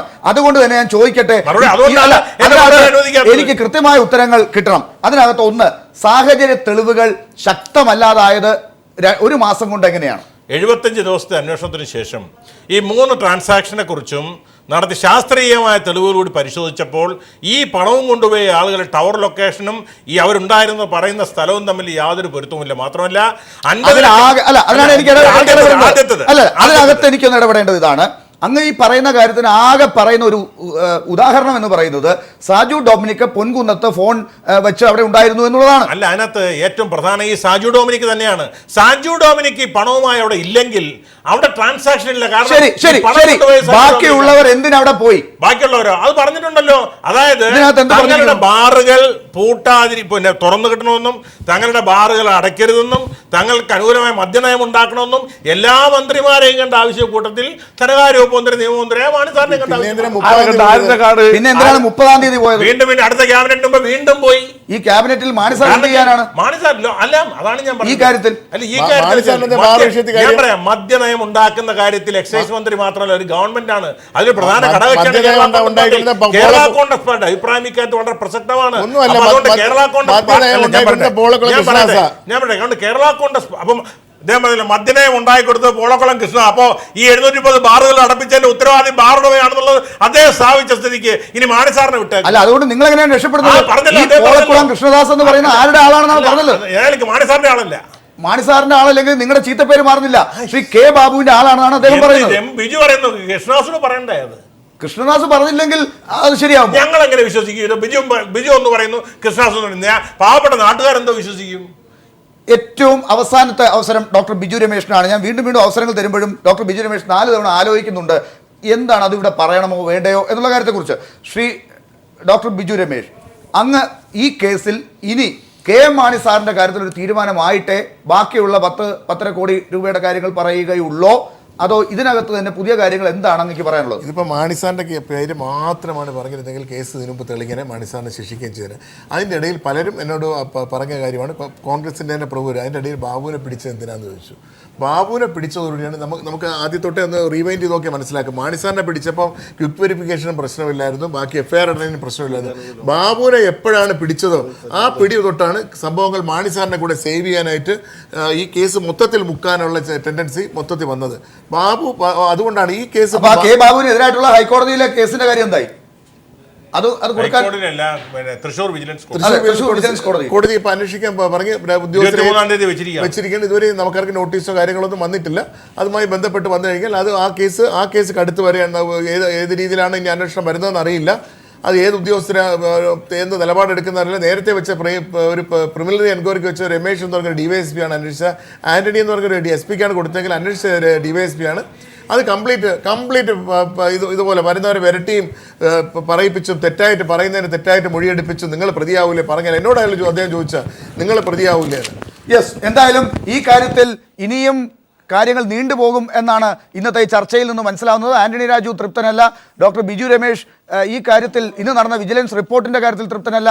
അതുകൊണ്ട് അദ്ദേഹം വീണ്ടും മുന്നോട്ട് പോകും. KM മാണി സാറിന് ഇനിയും ഒട്ടേറെ കാത്തിരിക്കേണ്ടി വരും. എന്താണ് കേരള രാഷ്ട്രീയത്തിൽ ഈ വിജിലൻസ് റിപ്പോർട്ട് ഉണ്ടാക്കാൻ പോകുന്ന പുതിയ രാഷ്ട്രീയ സാഹചര്യങ്ങൾ? അതാണ് വരും ദിവസങ്ങൾ ചർച്ച ചെയ്യുക. വളരെ നന്ദി ചർച്ചയിൽ പങ്കെടുത്തതിന് ഡോക്ടർ ബിജു രമേശ്, ശ്രീ ആന്റണി രാജു, ശ്രീ JR പത്മകുമാർ, ശ്രീ രാജ്കുമാർ ഉണ്ണി.